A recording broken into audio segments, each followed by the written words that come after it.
right, I'd like to welcome everyone and call the meeting to order. The committee has under consideration the estimates of the Ministry of Children and Family Services for the fiscal year ending March 31st, 2027. I'd ask that we go around the table and have members introduce themselves for the record. Minister, when we come to you, if you would kindly introduce your team at the table with you, that would be great. My name is Jackie Lovely. I'm the MLA for the Camrose constituency and chair of the committee. We will start to my right.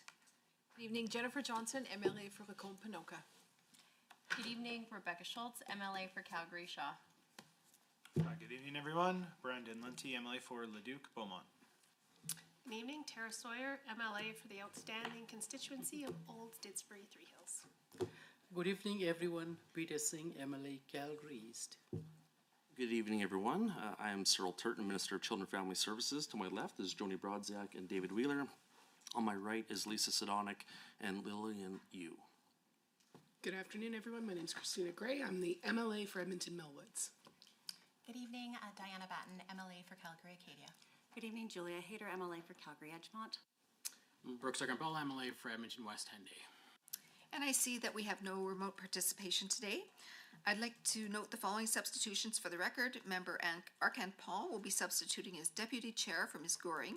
The Honourable Ms. Schultz will be substituting for Mr. Getson. Please note that the microphones are operated by Hansard staff. Committee proceedings are live streamed on the internet and broadcast on Alberta Assembly TV. The audio and visual stream of the meetings can be accessed via Legislative Assembly website. And please set your cell phones and other devices on silent. That includes myself. And speaking rotation and time limits, honourable members, the main estimates for the Ministry of Children and Family Services shall be considered for 3 hours. Standing Order 59.01 sets out the process for consideration of the main estimates and legislative policy committees. Suborder 59.016 sets out the speaking rotation for this meeting. The speaking rotation chart is available on the committee's internal website, and hard copies have been provided to the ministry officials at the table. For each segment of the meeting, blocks of speaking time will be combined, but only if both the minister and the member agree. If debate is exhausted prior to 3 hours, the ministry's estimates are deemed to have been considered for the allotted time in the main estimate schedule, and committee will adjourn.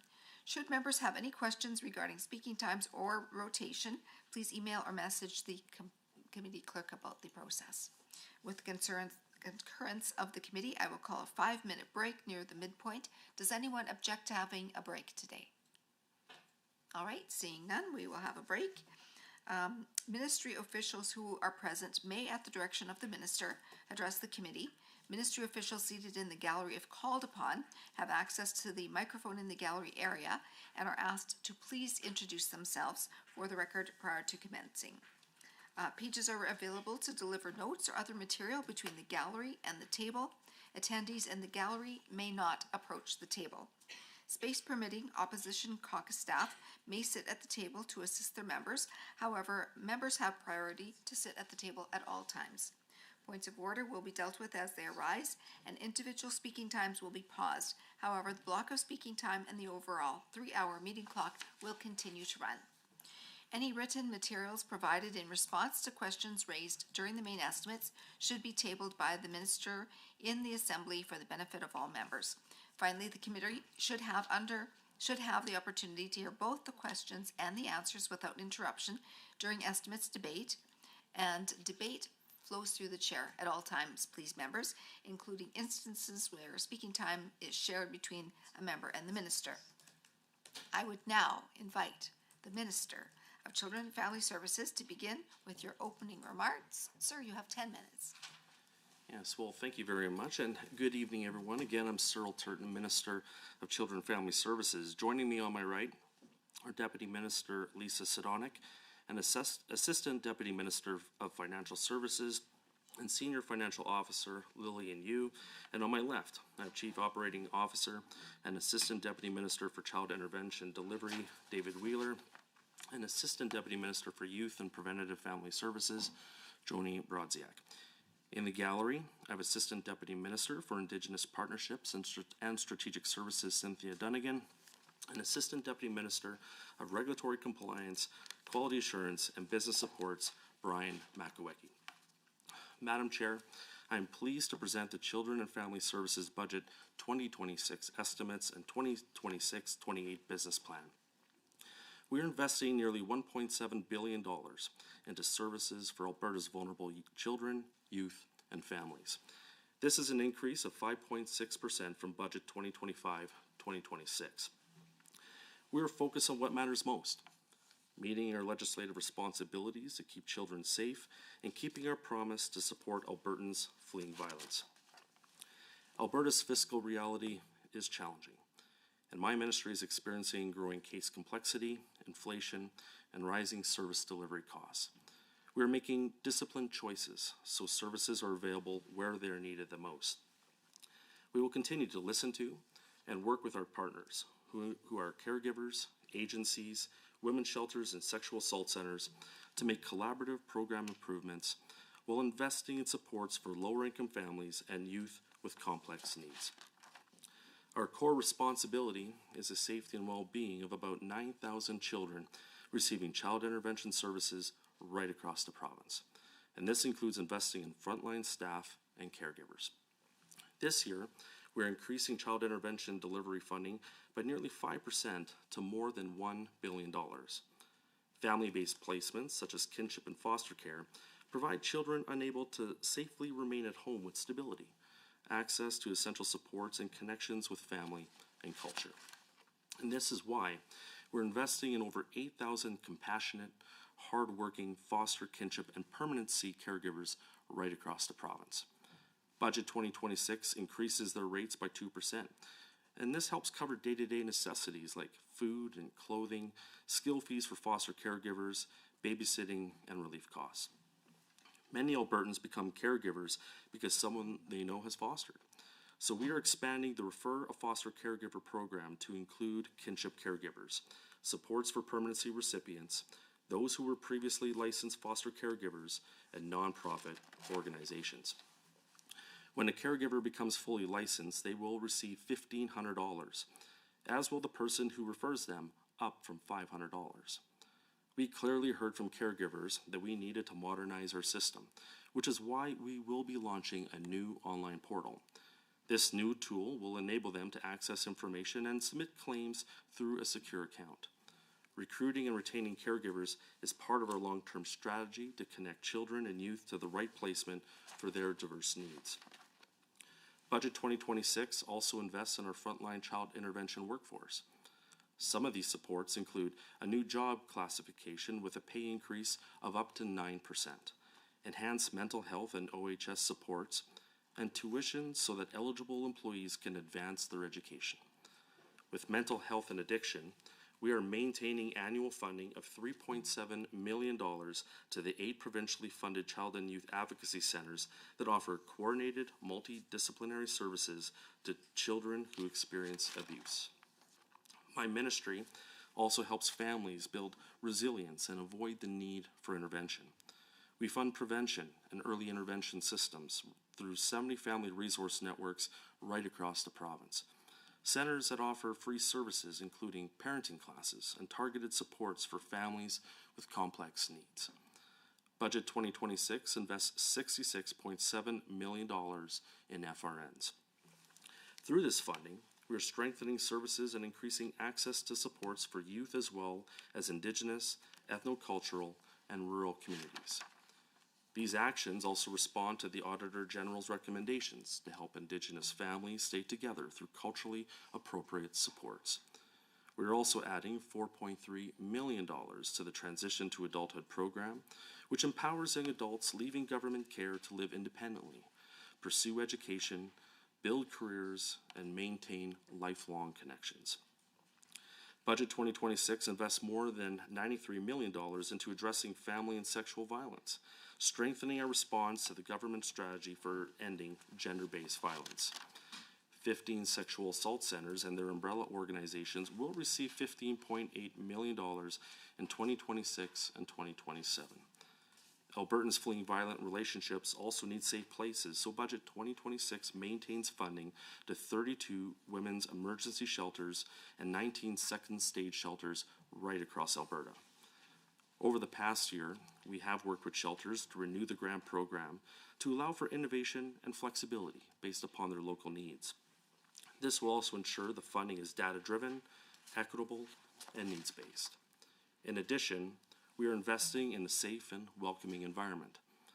Over the next 3 years, Budget 2026 will invest $4 million in a first-of-its-kind capital grant program for women's shelters. This new program will address urgent facility renewal, repair, and maintenance. This way, shelters can continue to provide reliable and welcoming environments so that women and children can focus on recovery and next steps.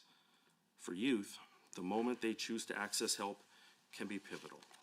And that is why we will continue to fund 6 youth emergency shelters right across Alberta with $4.4 million. We're also reducing duplication to focus on proactive, client-focused strategies that support victims of domestic violence. As a result, the Family Violence Death Review Committee has been dissolved. Many of their insights, such as early intervention, risk identification, and cross-ministry coordination, are now standard components of a broader government strategy and will continue to guide our government's response to family violence. And we are very grateful for this committee for their incredible work.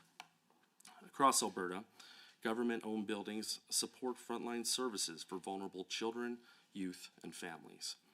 These are the places where children in my ministry's care live and where families meet with frontline workers.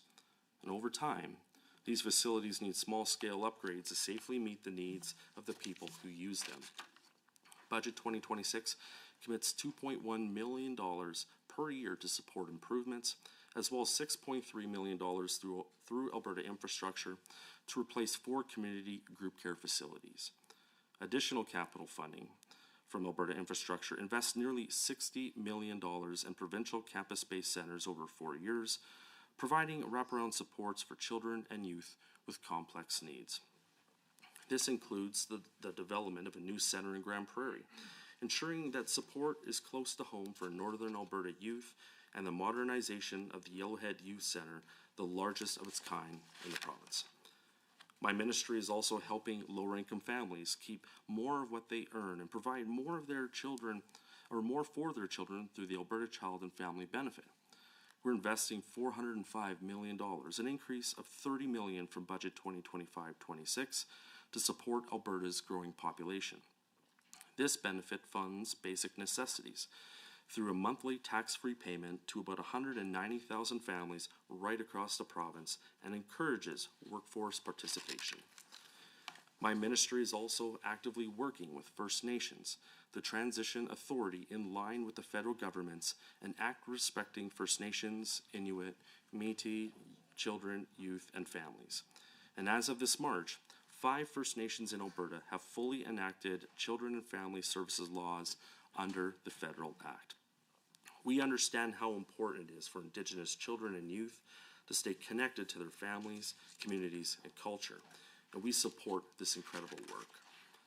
Budget 2026 continues to invest into Indigenous cultural understanding training for staff, enhancing connections, and working with communities. Madam Chair, my ministry is dedicated to caring for people, and our budget clearly reflects this while meeting today's challenges. We're strengthening child intervention, supporting caregivers and youth transitioning to adulthood, and maintaining safe places for women and children fleeing violence. Through it all, we are working with sector partners to make our programs more responsive to community needs. I'm incredibly proud to lead a ministry of talented and dedicated employees who work tirelessly to make a positive difference in the lives of Albertans. So thank you very much for having me here today, and I look forward to answering all the questions from the committee members. Thank you. Thank you, Minister. We will now begin the question and answer portion of the meeting. For the first 60 minutes, members of the official opposition and the minister may speak. Honorable members, you will be able to see the timer for the speaking block in the committee room and on Microsoft Teams. Do you prefer blocked or shared time this evening? Through the chair to the minister, I would love to do shared time if he's up for it. Minister, your choice? Block time's fine. We'll go with blocked. Please proceed, member. Thank you so much. And thank you to everyone who has prepared for these estimates. I know there's a lot of work that goes into it, so thank you to everyone. So through the chair to the minister, page 22 of the 2026 to 2029 Government of Alberta Strategic Plan speaks to modernizing services and improving supports for vulnerable Albertans. At the same time, page 75 of government estimates show youth in transition operating expenses, budget line 3.2, increasing approximately by 4.78 million, or about a 5.8% over this year's forecast.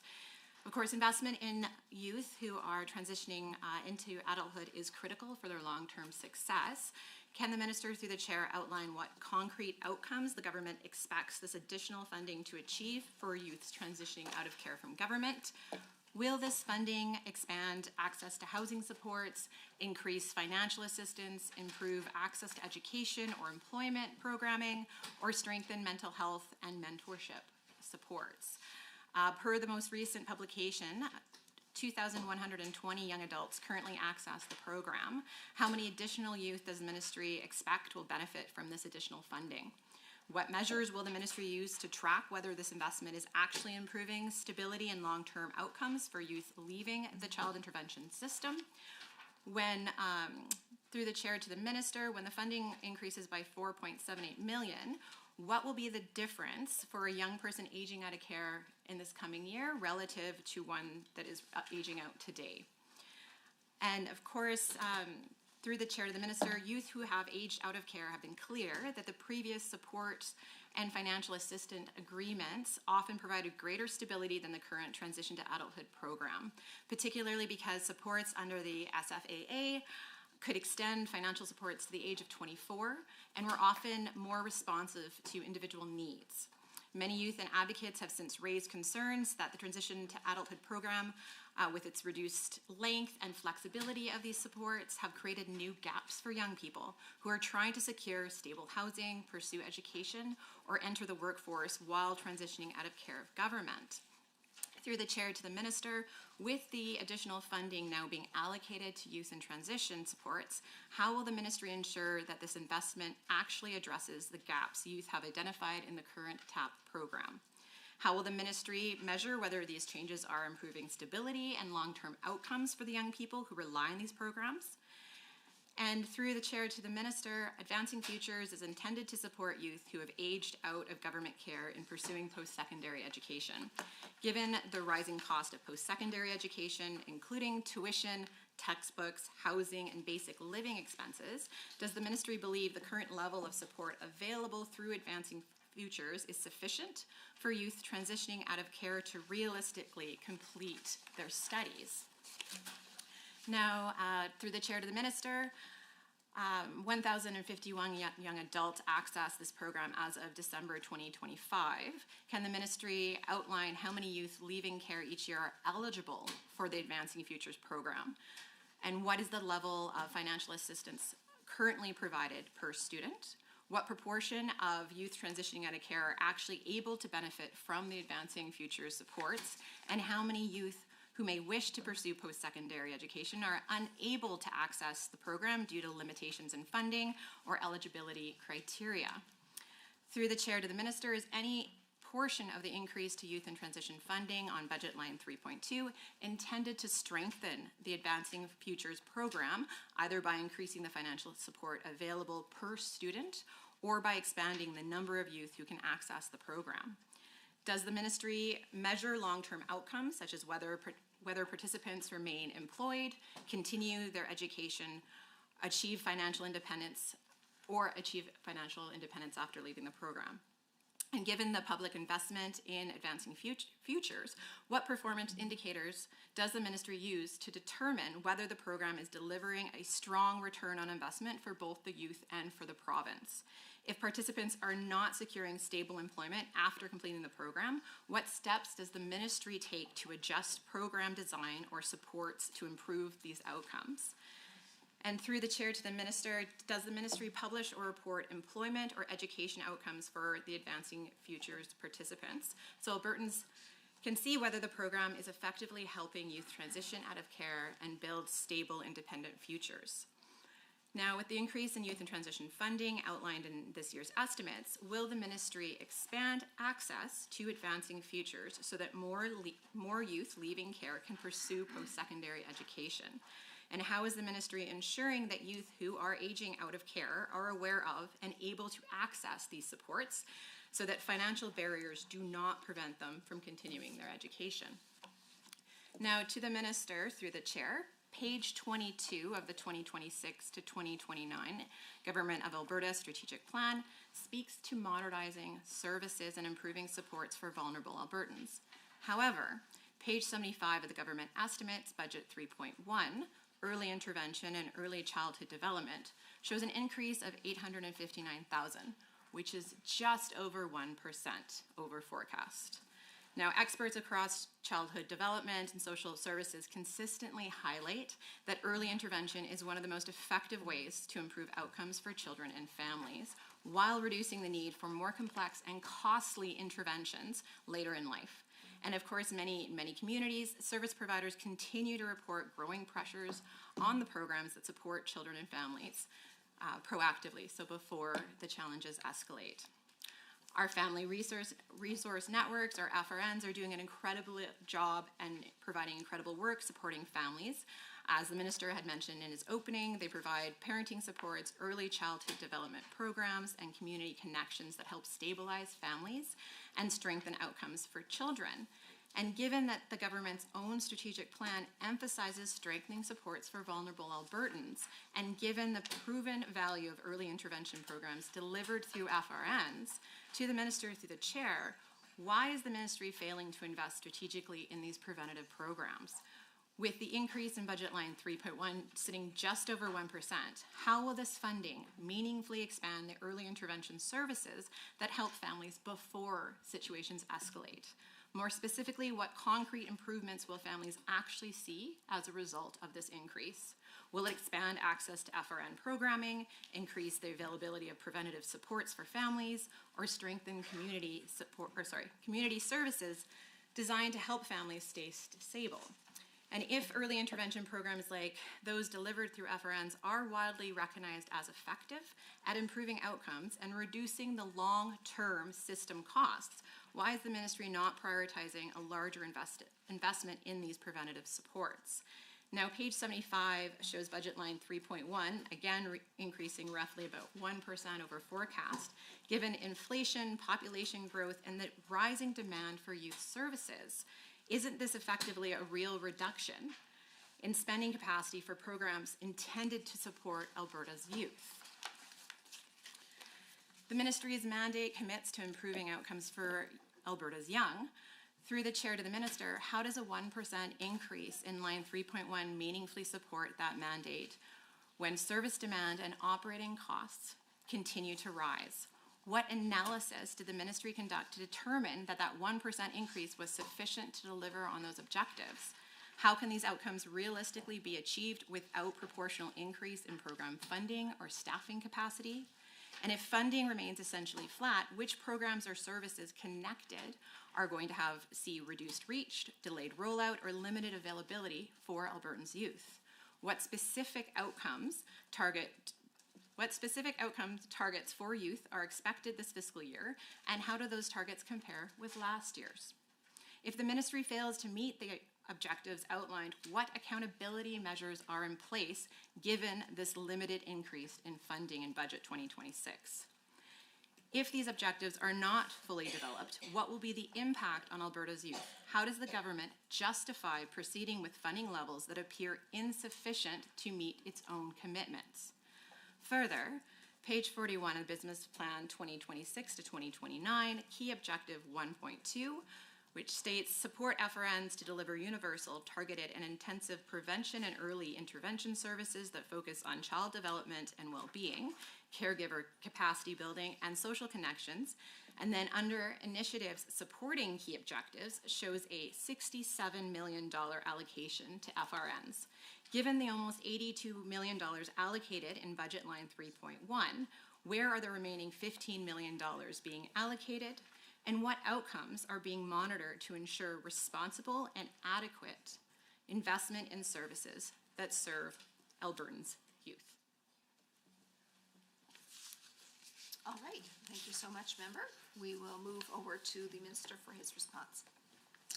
Yes, thank you very much, Madam Chair. And again, thank you to the member for those heartfelt questions. I have appreciated her passion, both in the chamber and I appreciate her questions here tonight.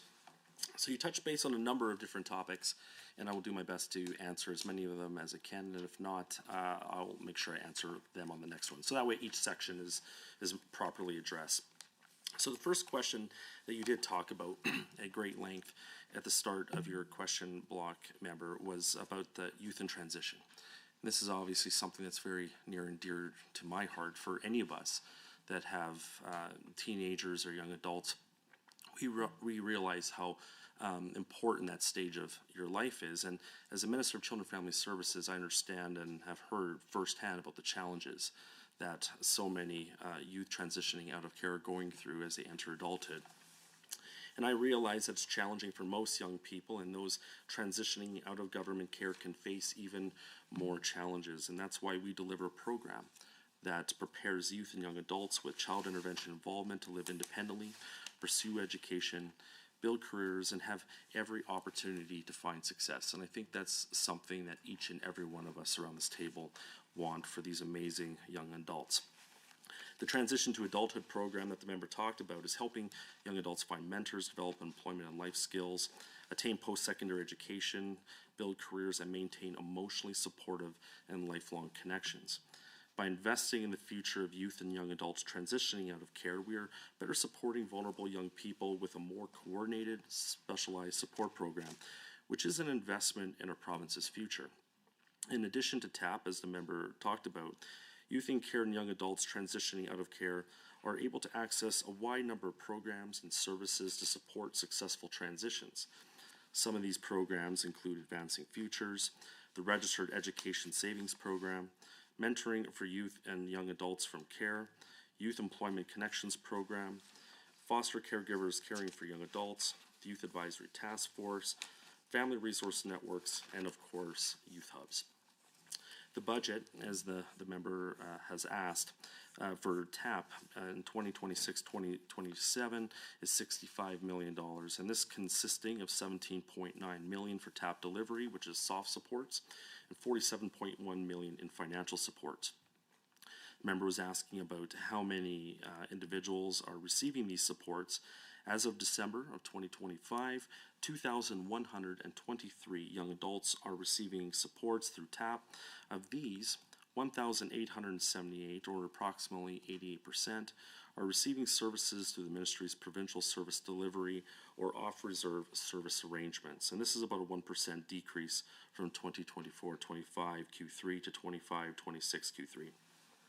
Of the 1,878 young adults receiving services from the province or off-reserve, 1,426 have TAP financial support agreements, 80 receive services through a TAP foster caregiver caring for young adult agreement, and 372 have TAP soft supports.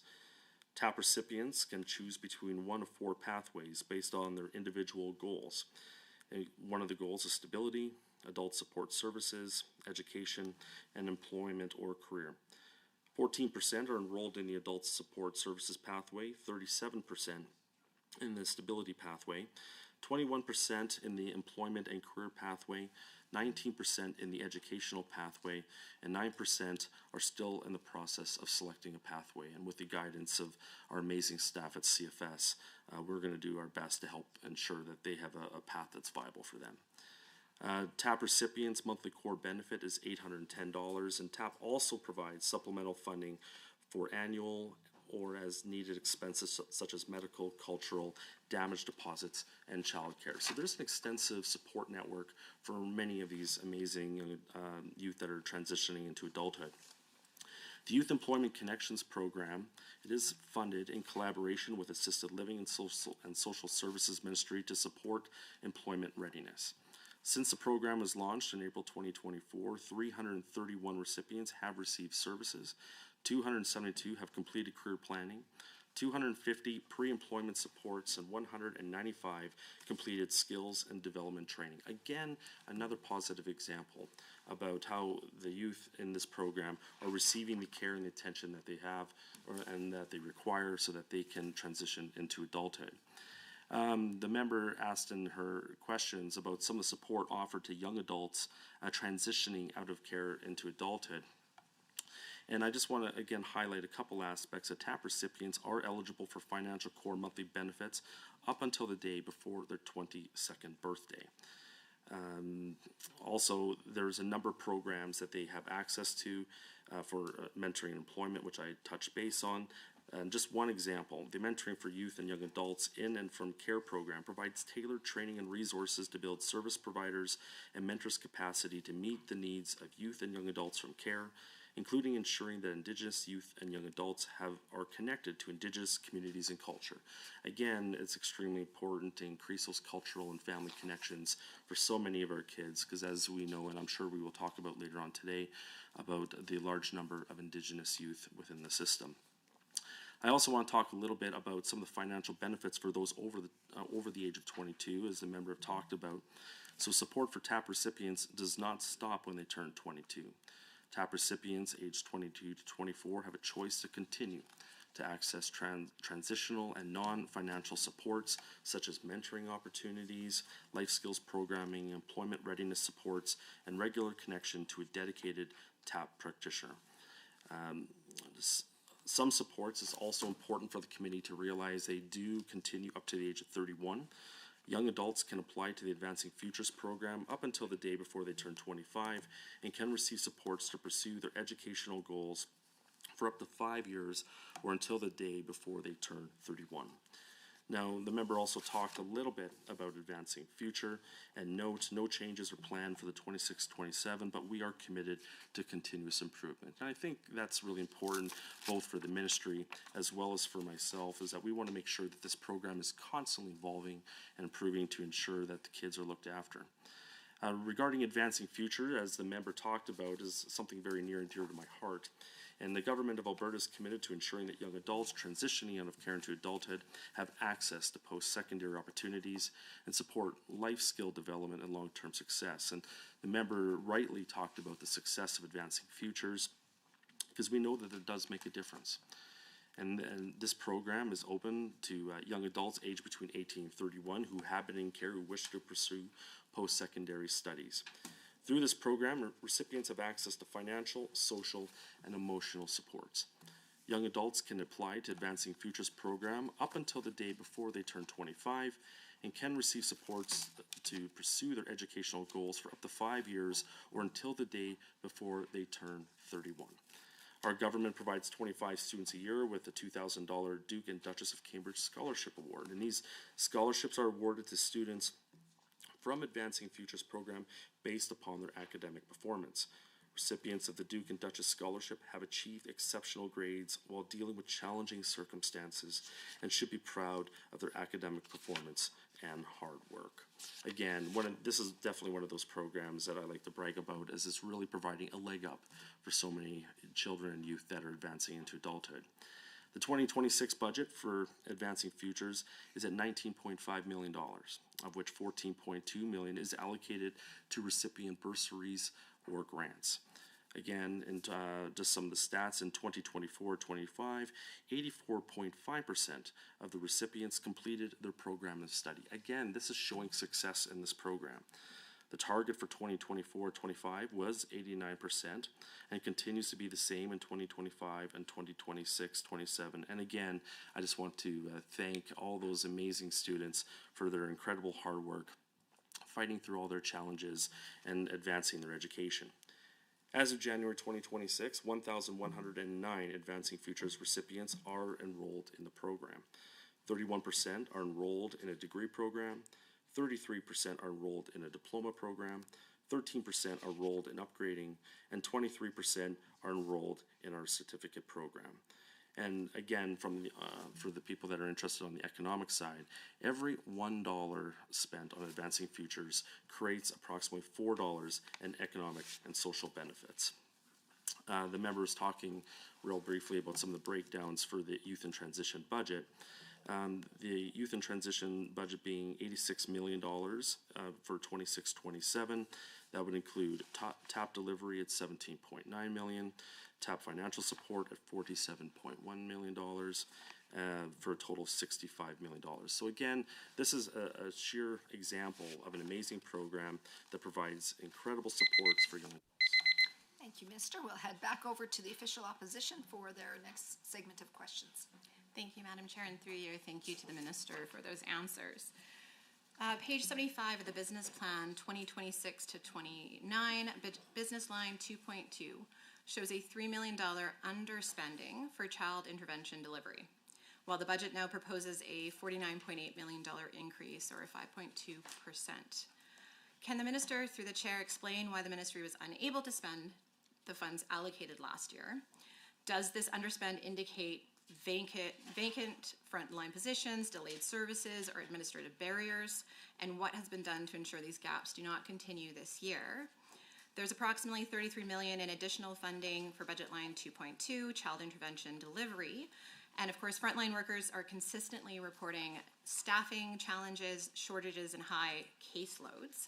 Can the Minister clarify whether the budget increase is primarily maintaining existing service levels, or whether it'll allow the Ministry to expand services or reduce caseload pressures? How will this funding translate into measurable improvements in caseload ratios and workforce capacity? Can the Minister provide the current vacancy rate for child intervention positions and explain how this budget possibly addresses those shortages? And if the workforce shortages persist despite this funding increase, what contingency plan does the Minister have to ensure vulnerable children are not left without adequate protection or services? Key objective 2.3 focuses on improving outcomes for children, while key objective 2.4 focuses on supporting the workforce. Through the Chair to the Minister, what proportion of the $33 million increase is directed towards improving outcomes for children versus supporting staff capacity? What specific performance targets will the Ministry use to demonstrate that the additional $33 million in child intervention delivery funding is improving outcomes for children and stabilizing the workforce? Now, Minister, through the Chair, Bill 38, the Red Tape Reduction Statutes Amendment Act 2025, where the government changed reporting requirements so that serious incidents and death were no longer required to be reported once a young person in care of government turned 18. And while this was framed as an administrative change, the practical effect is that some of the outcomes affecting youth who were in government care are no longer systematically being tracked or publicly reported. For many young people who grew up in the child intervention system, the transition out of care is one of the most vulnerable periods of their lives. These youth often face adulthood without family support, financial stability, or safe housing. And the risks they encounter, homelessness, mental health challenges, and exploitation, are well documented. When reporting requirements for serious incidents or death are reduced, it risks obscuring the very outcomes that should inform policy improvements and system accountability. To the Minister, given the mandate of the Ministry noted on page 39 of the business plan to ensure that children and vulnerable adults are protected, what concrete actions have been taken to address this lack of insight into government-directed programs? This change sends a troubling message at a time when Albertans are facing both a mental health crisis and an affordability crisis, conditions that disproportionately affect young people leaving care. By limiting the reporting of tragic outcomes after youth transition out of the system, the province also limits its own ability to learn from those outcomes, correct course, and ensure that future youth leaving care are better protected. Through the Chair to the Minister, how are you ensuring that you are informed and able to make evidence-based decisions in allocating Albertan tax dollars towards Albertan priorities, including keeping Albertan children and youth safe while supporting them to participate fully in the economy as adults? When oversight and transparency are reduced, the system risks losing sight of the young people it was responsible for protecting, precisely at a moment when understanding their outcomes is most critical to preventing future harm. Through the Chair to the Minister, reducing red tape is advertised as saving Albertans time and money. So what funds have been saved from this policy change, and where have those dollars been reinvested in support of Albertan children? Page 74 of the 2026 to 2029 Government Estimates Budget Line 4.2, under Prevention of Family and Sexual Violence, which focuses on the prevention of family violence, sexual violence, and abuse, as well as promoting healthy relationships across Alberta. These programs play a critical role in protecting vulnerable individuals and strengthening families by addressing the root cause of violence before harm occurs. By supporting prevention initiatives, education, and community partnerships, this work helps build safer communities, breaks the cycle of abuse, and ensures that Albertans have access to the supports and resources needed to foster healthy, respectful relationships. However, budget line 4.2, Prevention of Family and Sexual Abuse, shows an increase of approximately $540,000, less than 2% over forecast. Through the chair to the minister, can you explain what new or expanded prevention initiatives Albertans will see as a result of this increase? How will this funding improve the province's ability to educate Albertans about healthy relationships and prevent family and sexual violence before it occurs? Studies show that 1 in 3 Albertan children will be exposed to sexual abuse before reaching the age of 18. And nearly 1 in 2 adults in Alberta will be assaulted in their lifetime. And that when children are exposed to an experience abuse in childhood, they are highly likely to repeat the pattern as adults. Through the chair to the minister, how will the funding indicated on budget line 4.2 support public awareness campaigns, school-based education or community outreach programs aimed at preventing violence and abuse? Does the ministry anticipate that the almost 2% increase will expand geographical reach of preventative programming, particularly in rural or underserved communities? What specific populations or communities does the minister expect to reach who were not previously being served? What outcomes is the ministry measuring to determine whether investment in violence prevention and healthy relationships promotion are actually reducing the incidence of abuse over time? What role will community organizations and service providers play in delivering the prevention program supported through budget line 4.2?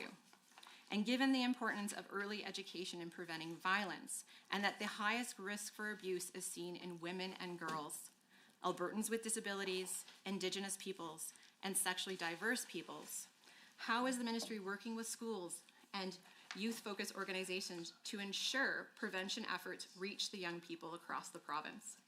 How does the ministry ensure that prevention programming funded under budget line 4.2 is culturally appropriate and accessible to diverse communities across Alberta? What long-term outcomes does the ministry expect from this investment in strengthening prevention efforts, particularly in terms of reducing the number of Albertans experiencing family or sexual violence?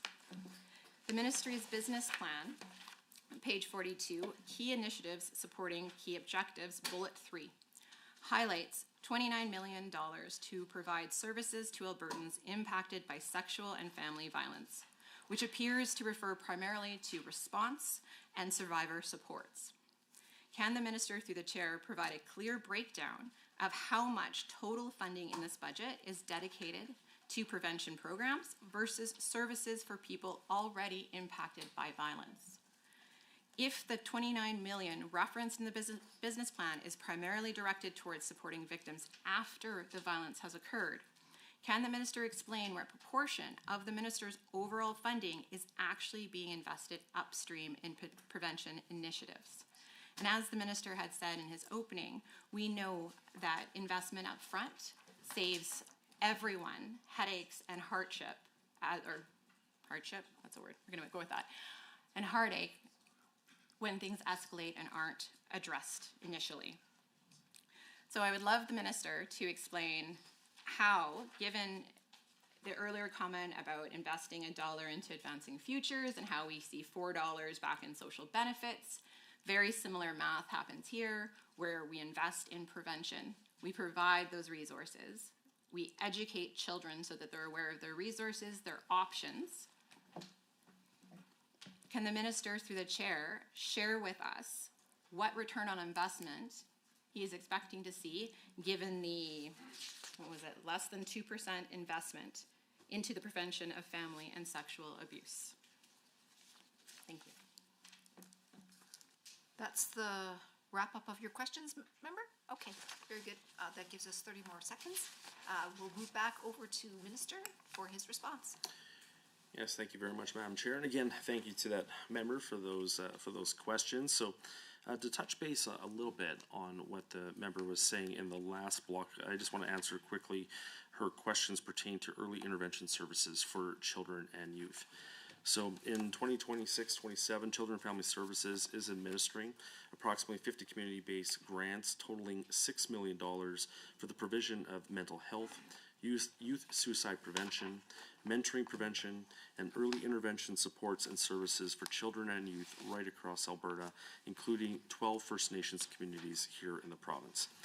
The breakdown for that grant is $1.5 million to support mentoring opportunities for children and youth with a focus on youth and care, $1.2 million to support mental health supports for children and youth, $1.3 million to support prevention and early intervention services on First Nations, and $2 million to support youth suicide prevention initiatives, including frontline service delivery, training, education, and awareness, research, and reduce access to means of suicide.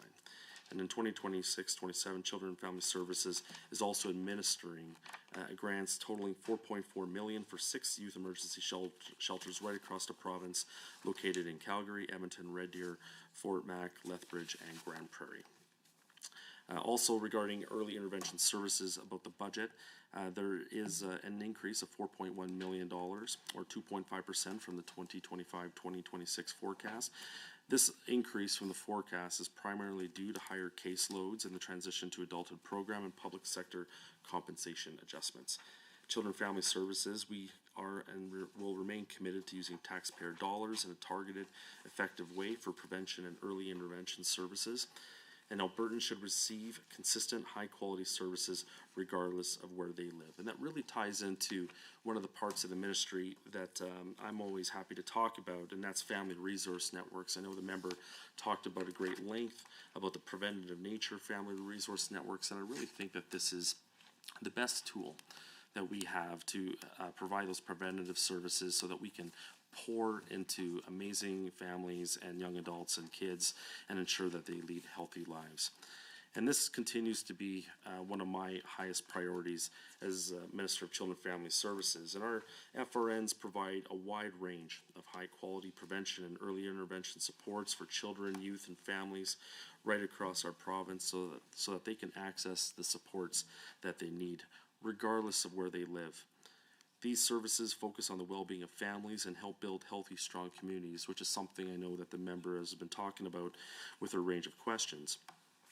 Through family resource networks, we have been able to connect thousands of children, youth, and families to supports and services that help them build their resilience and reach their fullest potential. In 2026-2027, we are maintaining the family resource budget at $66.7 million. And we will continue to leverage current investments to reduce wait lists, enhance service delivery, and support impactful outcomes. I will say I have experienced firsthand the positive benefits of the Family Resource Network in my area, APFA, which is located in Stony Plain. And I remember just a couple short years ago, I decided to come out to their father and son night. It was Finding Nemo night, I think was the theme. And so I was very pleased to go out with my 2 boys, a good father-son bonding moment. But while I was there, I remember seeing a young father with his 2 young kids. And as soon as he walked in, you could tell he was a little out of place. He didn't quite know the routine of what to do. And so his daughter brought him on over to the Play-Doh area, and he was kind of working, playing a little bit. And while he was playing, I saw some of the staff at APFA come over to him and started chatting with him and provided him some information. And at the end of that evening, that young father, who I found out later was a single dad, received a food basket, a bunch of supports to access in the area, and was actually able to be a better father for his daughter. And those are the types of experiences I know that Family Resource Networks have throughout the entire province. And when I was first appointed as Minister of Children and Family Services, it became very clear that while the Family Resource Networks were very strong in some urban areas of the province, there was other areas of the province that needed a little bit more attention. We needed to be able to look at a bit of a renewal of the program, and that's why, since being appointed as Minister, we have been really putting forth those resources to ensure that they are targeted and they are focused on those families that need help the most. Since 2021, this program has been undergoing a phased evaluation with the participation of family resource networks right across the province. Again, this is speaking to the continuous improvement for the programs that are located within CFS. The evaluation confirms that the program is having a positive impact on children, families, and communities right across Alberta, and this is resoundingly endorsed when I talk with municipal leaders or community leaders as I've been traveling around Alberta. Participants who have experienced the family resource networks, they have shown improved well-being, enhanced their parenting knowledge like that amazing young dad, strengthened relationships, and were better connected to their culture, language, and community. And so again, we are continuing to meet the needs of children and families here in the province of Alberta. The member was asking about how many individuals have been accessing these amazing supports. So the overall number of participants accessing family resource networks here in the province in 24-25 was 128,900, and this was comparable to the year previous in 2023-2024 of 128,300, and it demonstrates the ongoing need for this program. And it is the need is great regardless if you're in a rural area or in an urban area, as I'm sure many of the members here at the table can attest to. Family resource networks, they ensure that children are supported to build the best possible foundation in their early years, and youth have the resources that they need to be successful, and parents and caregivers are supported in raising their families. These include programs focused on parenting skills, improved child and youth development, social supports, and increasingly well-being and resilience. And we do realize that mental health is playing such a large part when it comes to the health of so many of our young adults. With the program that has been currently being evaluated, we are going through that phase evaluation. Again, speaking to that continuous improvement that I touched base with in my first phase. So, to do a bit of a funding breakdown, the available funding within the Family Resource Network budget has been invested to address some notable service gaps, which have been clearly identified when I became minister almost 2.5 years ago. And this includes the access to short-term mental health supports, $1 million annually, expanding services in rural and remote communities, and that's $300,000 annually, enhancing service delivery in Métis settlements, $500,000 annually, youth programming for pregnant and parenting teens, $260,000 annually. Building capacity to support ethno-cultural families in rural communities, $500,000 annually. Capacity building to address the needs of the LGBTQ, my apologies, fumbling over words, for their youth for $500,000 over 2 years, and addressing waitlist pressures for intensive services of $1.5 million annually, and one-time 3% increase to address identified cost pressures. Again, it was very clear when I became a minister almost 2.5 years ago, we want to make sure that all kids and families and groups here in the province continue to get the support that they require. The evaluation has shown that FRNs are positively impacting children, youth, and families, and participants experience improved well-being, which again is very similar to many of the feedback we've been getting from recipients for this program. The member talked a little bit as well in her question block here about the OCYA reporting, and I just first of all want to say that there is no greater tragedy than the death of a child or young adult in care. This is something that hits me very near and dear as a father, and especially as Minister of Children and Family Services, when I hear firsthand about these experiences about kids that could potentially be hurt. And when a child does receive child intervention services and is died or seriously injured, we conduct a rigorous internal examination of what happened. The safety of vulnerable children and youth is a top priority for our government, and we will not stop in our work to make a meaningful difference. The Office of the Child and Youth Advocate, it does incredible work. I'm very thankful for Ms. Pelton in her work in investigating deaths of children, youth, and young adults in care. And Alberta's government, through the Ministry of Children and Family Services, is aligned with the Office of the Child and Youth Advocate, making positive difference in children and families. And very thankful that we have been able to meet well over 100 of the recommendations put forth by the OCYA. And again, I appreciate her work. Thank you, Minister. We will move back over to the official opposition. Please proceed with your questions, member. Chair, Minister, would you like to do shared time or would you like to do block time? Yeah, I'll start from that. Shared or block time, Minister? Sorry, block time. Okay, thank you. As we know, for women to leave and not return to abusive homes, having economic independence is crucial. Page 41 of the business plan, objective 1.6 mentions addressing affordability concerns and providing financial supports to eligible Alberta families and children. So I'm curious, if we are addressing affordability and wanting women to be economically independent and resilient as a cost-saving measure and preventative work, what is your ministry doing to advocate for increasing the minimum wage and pay equity? In page 26 of the 27 strategic plan on page 22, priority 2, objective 5, supporting vulnerable Albertans, it states that the government is preventing gender-based violence through awareness, education, community engagement. The government is supporting the implementation of a 10-year strategy to end gender-based violence and support survivors. Within the 26-27 business plan, outcome 3, key objective 3.1 is a coordinated implementation of the Alberta's 10-year strategy to end gender-based violence. Within that plan, on page 6, the report states that to improve the quality of life for all Albertans, it is a shared, reflected commitment across the government to end gender-based violence. And I truly actually do appreciate the coordinated approach and the implementation of this cross-ministry strategy to end gender-based violence. So referring to page 28 of the 26-27 business plan, how much of the $15.7 million is allocated to this ministry, in the implementation of the 10-year GBV plan? How much money went into the creation of the Alberta 10-year strategy to end gender-based violence? Where in the budget documents does it show the total cost to implement and pay for this plan?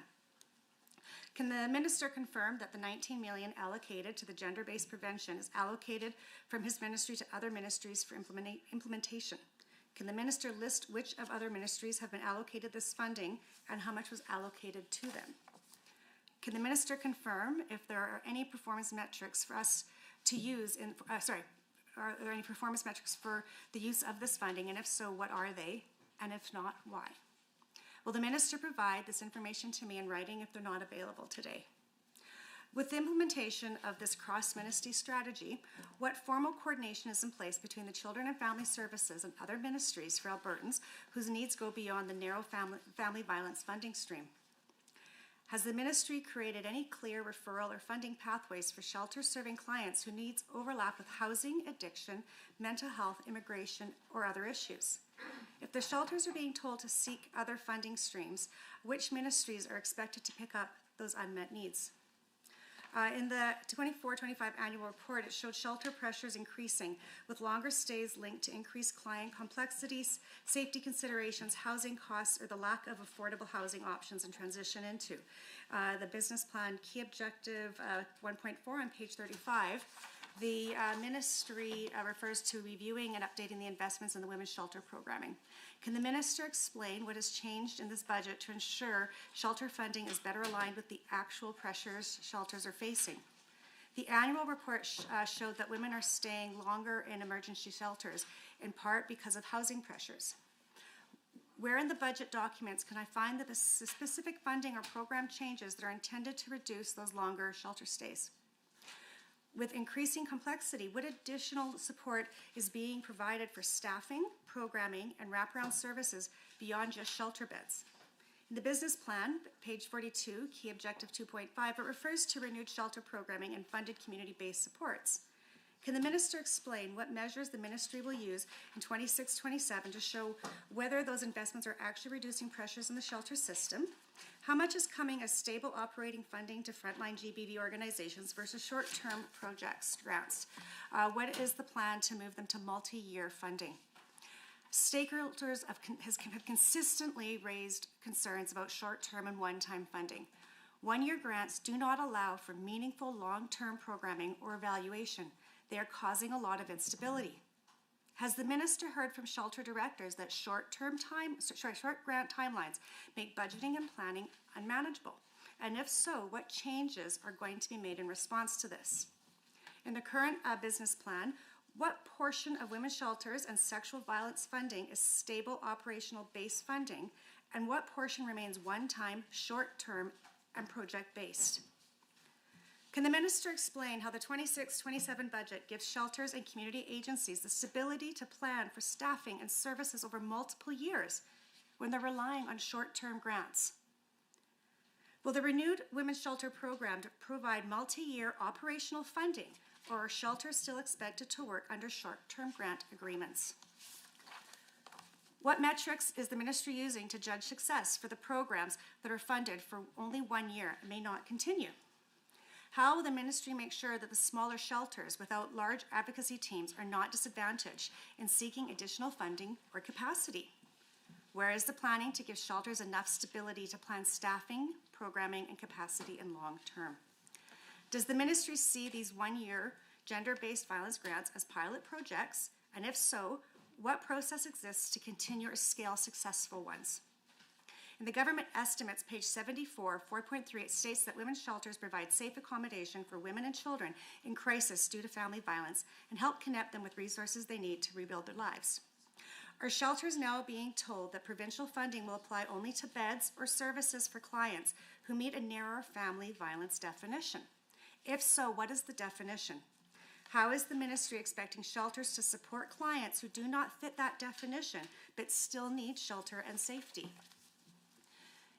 Is the ministry's position that domestic violence funded beds should never be used for women facing other urgent safety and housing crises?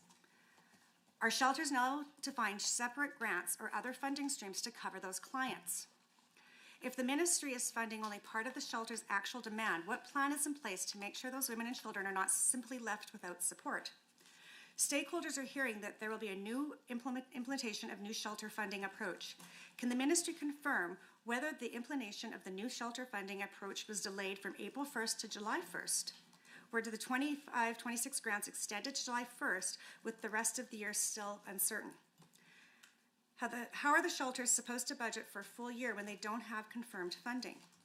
Did the ministry assess the risk that these short-term extensions could lead to staffing instability, service reductions, and delayed planning? Why was the ministry not in position to provide full-year clarity before the start of the fiscal year? Last year's budget promised shelters a $19 million addition funding that they are still waiting on. Many stakeholders are wondering where the money went. I don't see it referred to at all in the ministry's 26-27 budget or business plan. When they asked this ministry, they were referred to the status of women, and they still don't have an allocation breakdown. Was the entire $19 million allocated over the 3 years been spent? If so, what did the funding go to, and where were the tangible outcomes? Was the $19 million used to create the Alberta 10-year strategy to end gender-based violence?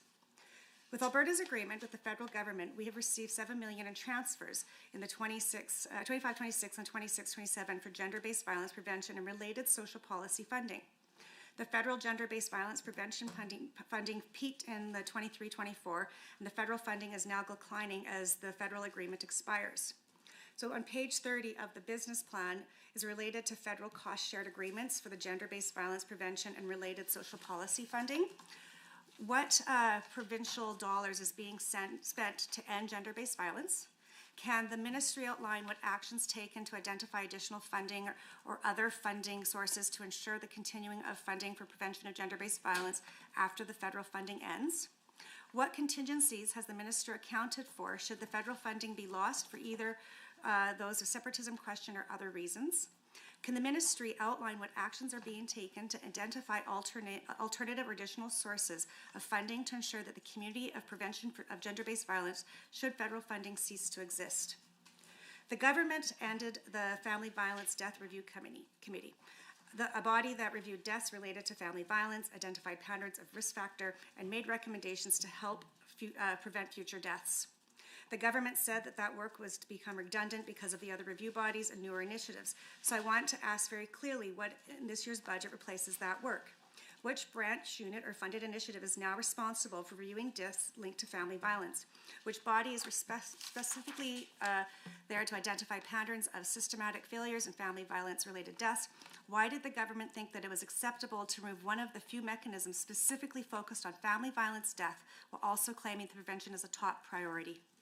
The government has said that this change allows for resources to be directed to frontline work. Was any of that money transferred into prevention of family and sexual violence, into the gender-based violence strategy, women's shelter renewal, or community-based violence supports? What metric in this year's business plan tells Albertans that this ministry is still learning from family violence-related deaths and using that information to prevent future ones? Thank you so much, member. We'll move back over to the minister for his response. Yes, well, thank you very much, Madam Chair. Thank you again, Member Hayter, for your questions as well as your passion, which you have clearly exhibited in the chamber as well, which I appreciate. Just real briefly, I do want to touch base on the previous block's question regarding the OCYA reporting, and then I'll be touching base or referring to a number of the questions regarding women's shelters and sexual assault centers. Just again, briefly to the last segment. So amendments to the Child and Youth Advocate Act were proclaimed in June of 2025. And the reason for this is a really improved alignment between the Office of the Child and Youth Advocate's mandatory reviews and government reporting. Reviews are mandatory when a child under the age of 18 receiving intervention services dies, and reviews are discretionary when a child dies within 2 years of receiving intervention services up to the day before the age of 20. The changes made to the Child and Youth Advocate Act are helping to streamline reporting. The advocate's work is now only focused on children and youth who have recently or are currently receiving child intervention services, leading to a timelier recommendation process in support of improved outcomes for children and youth. Aligning the advocate's mandatory reviews with government reporting has reduced the intrusion on the privacy of families and young adults over the age of 20. Reviews are still mandatory for deaths of children under 18 receiving services and are now discretionary when a child dies within 2 years of receiving services up to the day before they turn 20. The death of any person in Alberta can still be investigated by a fatality inquiry pursuant to the Fatality Inquiries Act as recommended by the Fatality Review Board. Alberta is committed to ongoing systemic improvement and is a leader in public reporting, including posting online when a child or youth has passed away in care or receiving services. And again, I just want to express my grief for any of the families that have experienced a loved one who has passed away within Children and Family Services. The member also talked about, and a little bit alluding to Member Hayter's questions, talked a lot about family violence and the role, an important role, of women's shelters and sexual assault centers, and the key role that they have to keep women safe here in the province of Alberta. And experiencing any form of family violence is devastating, and that is why our government wants to ensure that anyone who experiences it has a safe place to turn for help. And again, my heart grieves when I have heard so many stories as I've been traveling around the province. You don't have to go very far to come across someone that has been through the scourge of sexual or domestic violence, and to hear about the impact that it has on their families and their kids and perpetuates generational trauma. Children and Family Services is committed to ensuring that individuals and families experiencing family violence get the supports and services that they need. Alberta's government has numerous programs and supports in place for those experiencing domestic, family, or intimate partner violence. And we also invest in programs that help those perpetrating abusive behaviors to get healthier, including investment in men and boys programs. Again, this is something that's come out loud and clear when talking with stakeholders in the sector, that additional funding has to go to help support men and boys throughout the province of Alberta. Budget 2026 commits almost $10 million to family violence programming here in Alberta. We will continue to invest in strategies to promote healthy relationships and support individuals who have experienced violence. In total, CFS will spend almost $7.3 million in 2025-26 and 26-27 to support Alberta's 10-year strategy to end gender-based violence. The member talked about many of the different ministries that are collaborating together, and I do appreciate the leadership of Minister Furr in Arts, Culture, and the Status of Women.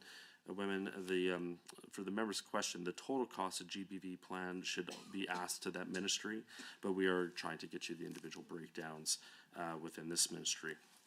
In 2025-26 and 26-27, the ministry is investing almost $7.3 million to implement prevention initiatives, the target root causes of violence before it occurs, and increase protective factors for Albertans, especially in marginalized and underserved communities.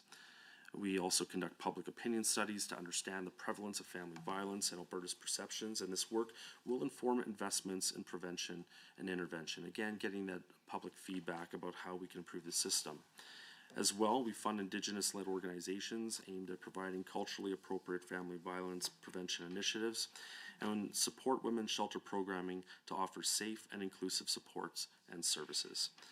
To distribute the $3 million of the $7.3 million available in 25-26 for family violence prevention grants in mid-June of January of 2026, CFS launched 2 grant calls, an open grant call and an invitational grant call specific to Indigenous-led programs and services.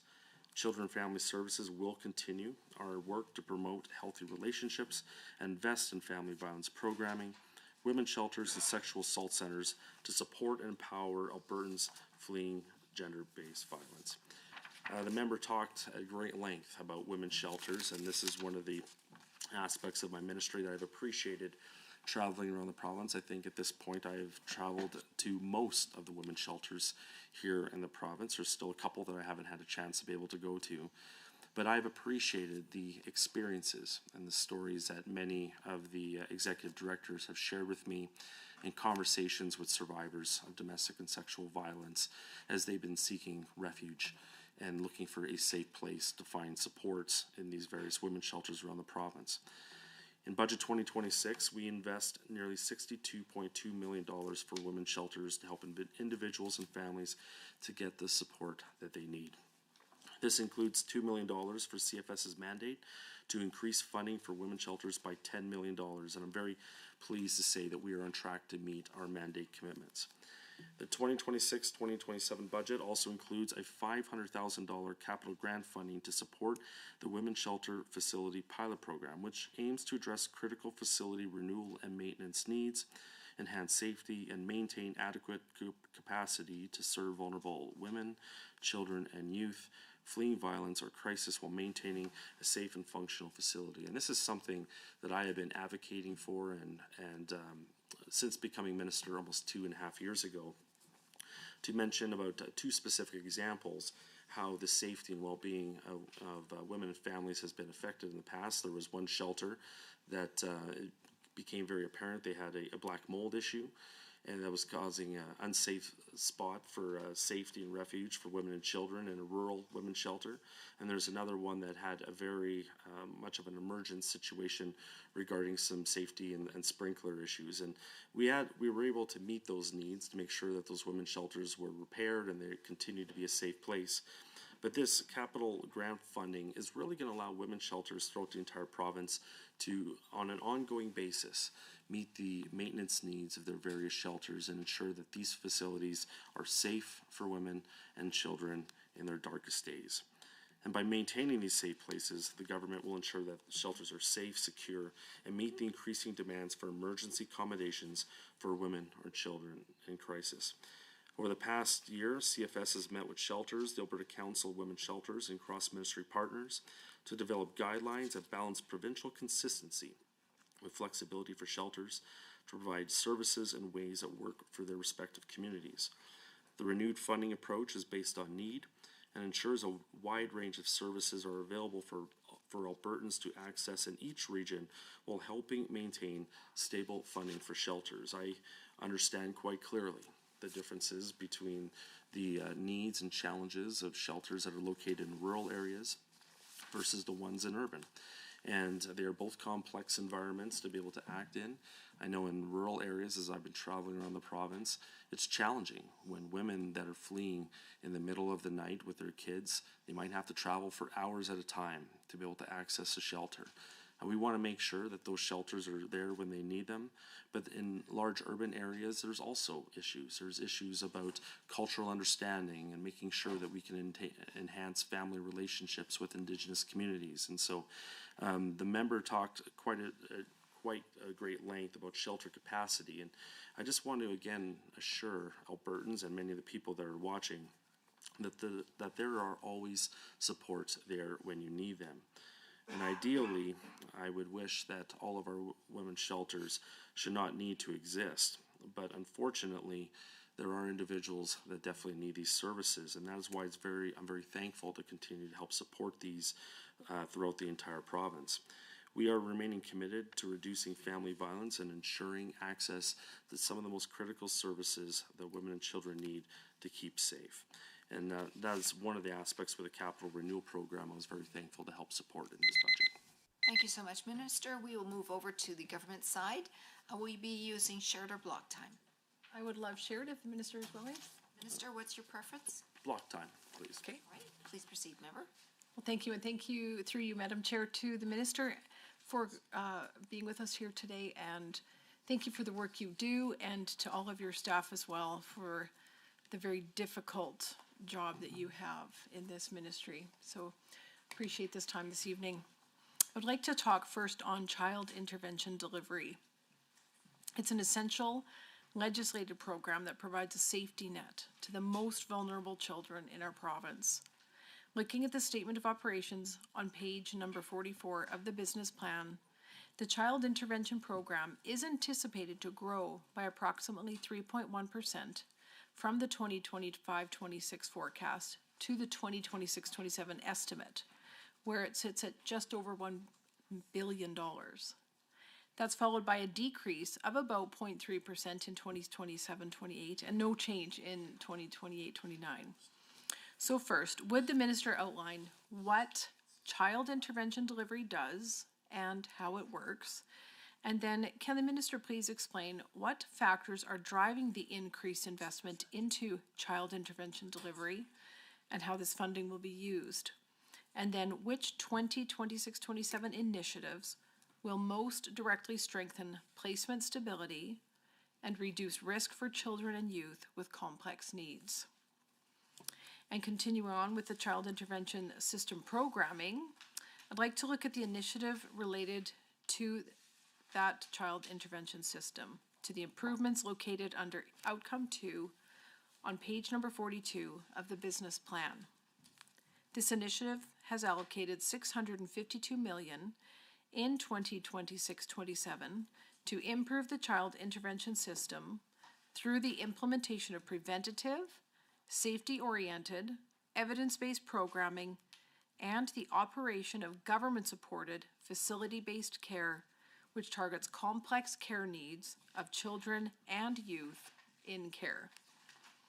So first, would the minister explain how the $652 million investment in budget 2026-27 will be used to strengthen prevention, safety-oriented programming, and care for children and youth with complex needs within this child intervention system? There's mention of implementing preventative, safety-oriented, evidence-based programming, and how will this programming improve the child intervention system, and is the ministry tracking progress on this initiative? Then how will the implementation of preventative, safety-oriented, evidence-based programming improve outcomes for children and youth, and what measures is the ministry using to track progress and effectiveness? Then under caregiver supports, if we look at the initiative on page number 42 of the business plan, there's $340 million allocated to support foster, kinship care, and permanency placements, increase caregiver rates, and attract new caregivers. These caregivers play a critical role in providing stable and supportive environments for children and youth who require care outside of their family homes. So first, can the minister please explain how foster, kinship, and permanency caregivers are contracted by the ministry? And then what government-led recruitment strategies are underway to expand foster and kinship capacity, particularly in high-demand regions, and which KPIs will be tracked and publicly reported? And finally, would the minister outline how the investments through Budget 2026 will address concerns with caregiver recruitment and retention? And staying with child intervention staffing, under Key Objective 2.4 on page number 42 of the business plan, this involves supporting the child intervention workforce through developing and implementing workforce strategies. So I understand that there have been challenges in Alberta and across Canada around recruiting and retaining child intervention staff. This makes key objective 2.4 that much more critical to the success of this ministry. So first, would the minister provide greater insights to this committee on the progress made that supports recruiting and retaining child intervention staff? And would the minister please highlight what types of strategies will be used to accomplish key objective 2.4? Staying with child intervention system under complex needs, as noted in Budget 2026 documents, and in through the discussion today, there's concerns about the sustainability of the workforce. It is a priority, and I noted with concern that there is increasing case complexity. The fiscal plan on page 82 indicates that more children and youth are experiencing mental health, addiction, emotional, aggressive, and behavioral difficulties, and I think we heard that from you a little bit. It is a disturbing trend, and I'd like to focus this question on how your ministry is addressing it. So how is the ministry helping these children through Budget 2026? And could the minister please outline the top deliverables in 2026-27 for safety-oriented, evidence-based programming, and complex needs capacity, including milestone timelines? Also, how is the ministry building on recommendations from the Office of the Child and Youth Advocate to further strengthen assessment quality and frontline practice, and when will progress updates be published? Going on to foster care and kinship supports, on line item 2.4 on page number 75 of the main estimates, it details foster care and kinship supports, and it stands at almost $269 million in 2026-27. I understand that this item involves providing culturally appropriate and diverse supports to children temporarily unable to live in their family home. Would the minister please outline what this investment through Budget 2026 will go to support, and what is this ministry doing through Budget 2026 to address foster caregiver shortages so that children can find stability during challenging and difficult times? And then one of my favorite topics, also of one of my colleagues, is family resource networks. On page number 41 of the business plan, key objective 1.2, it is referenced that the family resource networks strengthen caregiving capacity. They support healthy families, child development to well-being, and increase social connections. And we heard there's about 128,000 kids that are accessing this every year. It's amazing. I also read that these family resource networks deliver a continuum of targeted prevention and early intervention services. So I'd like to ask a little more about these networks and the services they provide.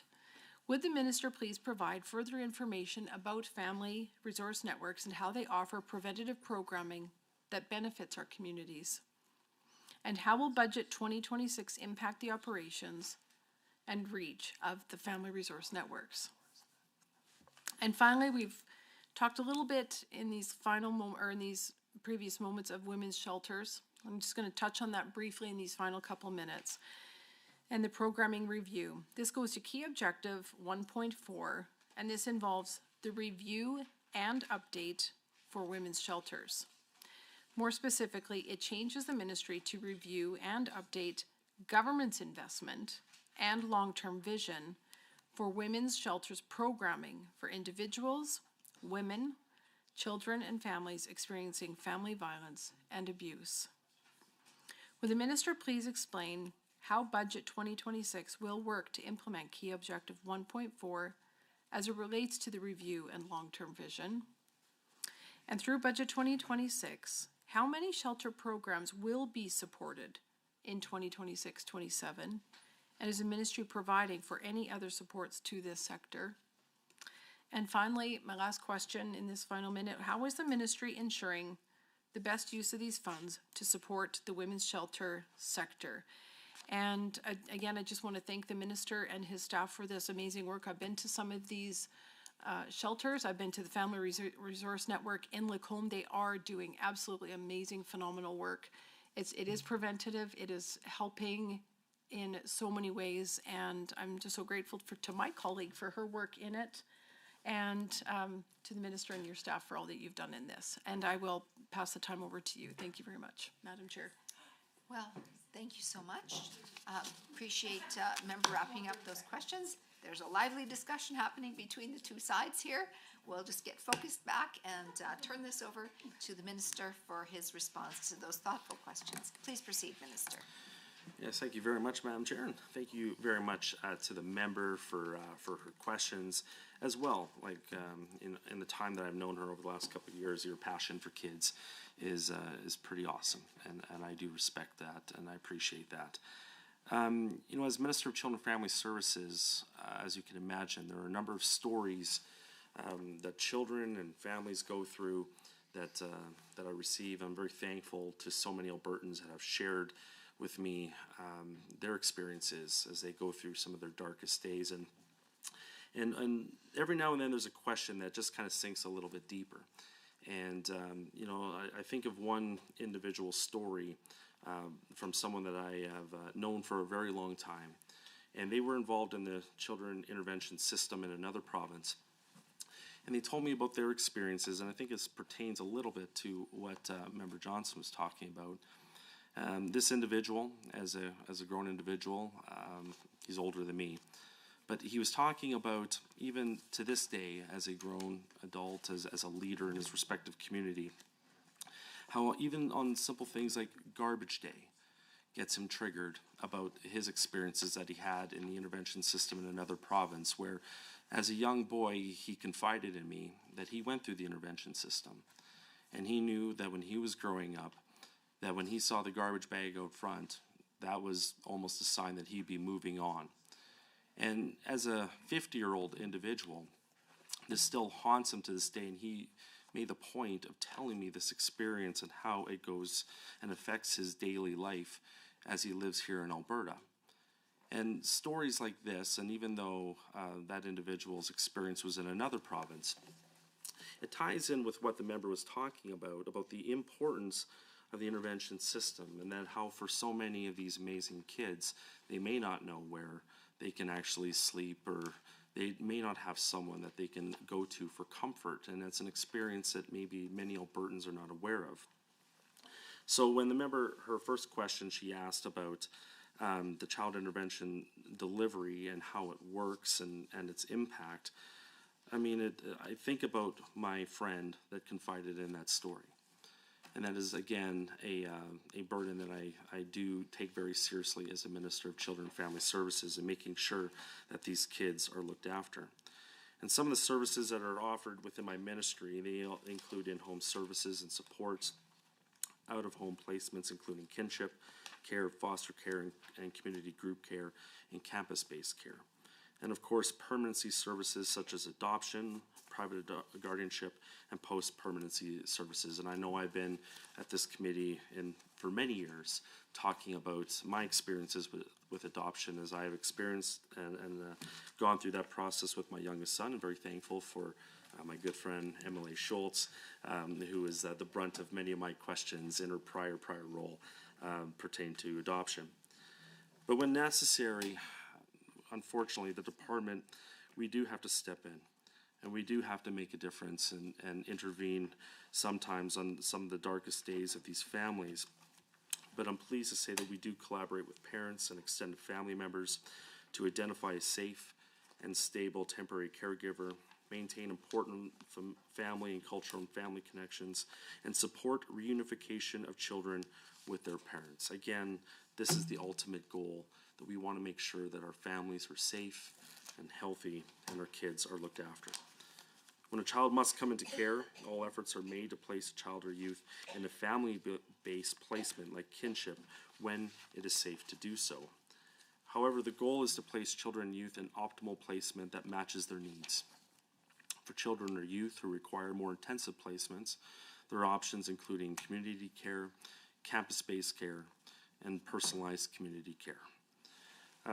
The member did talk a little bit about some of the factors that are driving the increased investment in the child intervention delivery system and how it will be used. And one of the main drivers behind the investment in child intervention is increasing case complexity for youth receiving child intervention services, and this includes severe mental health issues, substance abuse, developmental disorders, and youth justice system interaction. This complexity has resulted in an increase of out-of-home placements, which are more expensive than family-based placements. Budget 2026 invests over $1 billion into child intervention, and this is an increase of almost $31 million from 2025-26 to forecast and address case complexity, public sector compensation, including implementation of the new child intervention practitioner classification, and to support caregivers and agencies with increasing pressure. This investment is critical to keep children safe and is legislated under the Child, Youth, and Family Enhancement Act, which has taken up a great deal of time over the last year as we have been reviewing that important piece of legislation. Again, I'd like to thank two of the members here that have helped participate on that committee. We are taking action to address rising case complexity to make sure that children and youth have placements that meet their needs and to plan so that our system is sustainable. Our investments support children and youth in government care to have the right placement for their needs and support the potential to increase family-based placements such as kinship and foster care, which support better outcomes. Again, I have appreciated my conversations and roundtables that I've had over the last couple of years with foster and kinship caregivers around the province as they've been telling about their experiences and sharing with me ways that we can improve the system. The member also talked about some of the initiatives that, has asked about some of the initiatives that will most directly strengthen placement stability and reduce the risk for children and youth with complex needs. Some of the programs that we have to address the rising cases of complexity is that we are working right across government with community partners to provide more appropriate supports and services to children and youth who are living with multiple health diagnoses or disabilities or addictions and behavioral challenges resulting from trauma. And I very much appreciate the collaboration that is currently existing within government amongst different ministries to be able to address these vital concerns. Some of these government partners include mental health and addiction to support programming and access to care for children and youth experiencing mental health and addiction challenges, primary and preventative health services to facilitate access to medical care, Alberta Health Services and Recovery Alberta to collaborate on complex medical decisions, assisted living and social services to support transition to adult services, and other programs that support children and youth with disabilities, and education and childcare to support success in school, just to name a few. Alberta's government recognizes that children and youth entering the child intervention system have increasingly complex needs, requiring specialized care, stability, and access to therapeutic supports, and our goal is to make sure that the best, most appropriate placements are available to meet this need. And as well, I'm very thankful for many of the stakeholders that we deal with, especially with our community-based care, that provide such exemplary service for so many of our complex youth. The member did talk briefly about the investment in the child intervention system programming. And I'd like to thank the member for her question, not just for tonight, but for many of the sidebar conversations that we've had over the last little bit. For Children and Family Services, Budget 2026 is focused on prioritizing core programs keeping children safe, supporting early intervention for children, youth, and families, and assisting Albertans who experience family violence and sexual violence. And highlights for my ministry include an increase of almost 4% from the 2025-2026 third quarter forecast, an investment of nearly $1.7 billion in Budget 2026 for Children and Family Services to strengthen the programs for vulnerable children and families, and especially the ones that they rely on. The ministry and its partners are working to prevent family and sexual violence, which I know I will be touching on my next block with the opposition. And this is helping families stay together or reunite when safe to do so, and finding placements in kinship, foster, and legal permanency homes when children and youth must come into care. This will include continuing to review policy and practice by implementing safety-oriented evidence-based, and culturally appropriate approaches and methods, developing and implementing improvements to kinship and foster care to continue to provide children and youth in temporary care with a healthy, nurturing, and family environment, and providing targeted support and optimal placements for children and youth with complex care along the continuum of available out-of-home placements and support, again, the reunification with their families and communities. And of course, developing and implementing workforce strategies to support the child intervention workforce. And again, I just want to take these last couple seconds to let the workforce of Children and Family Services know how much I appreciate the incredible work that they're doing to help so many families and kids throughout the province, and I appreciate them a great deal. Thank you. Well, thank you so much, members. As you all know, there is another group meeting in the other room across the hallway here, and so we have been in touch with them to figure out how we can collaboratively work together so that we're not all coffeeing at the same time. So we will take our 5-minute break now and get fresh coffee. Okay.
you're ready to go, I see. We'll move over to the official opposition. Please proceed, member.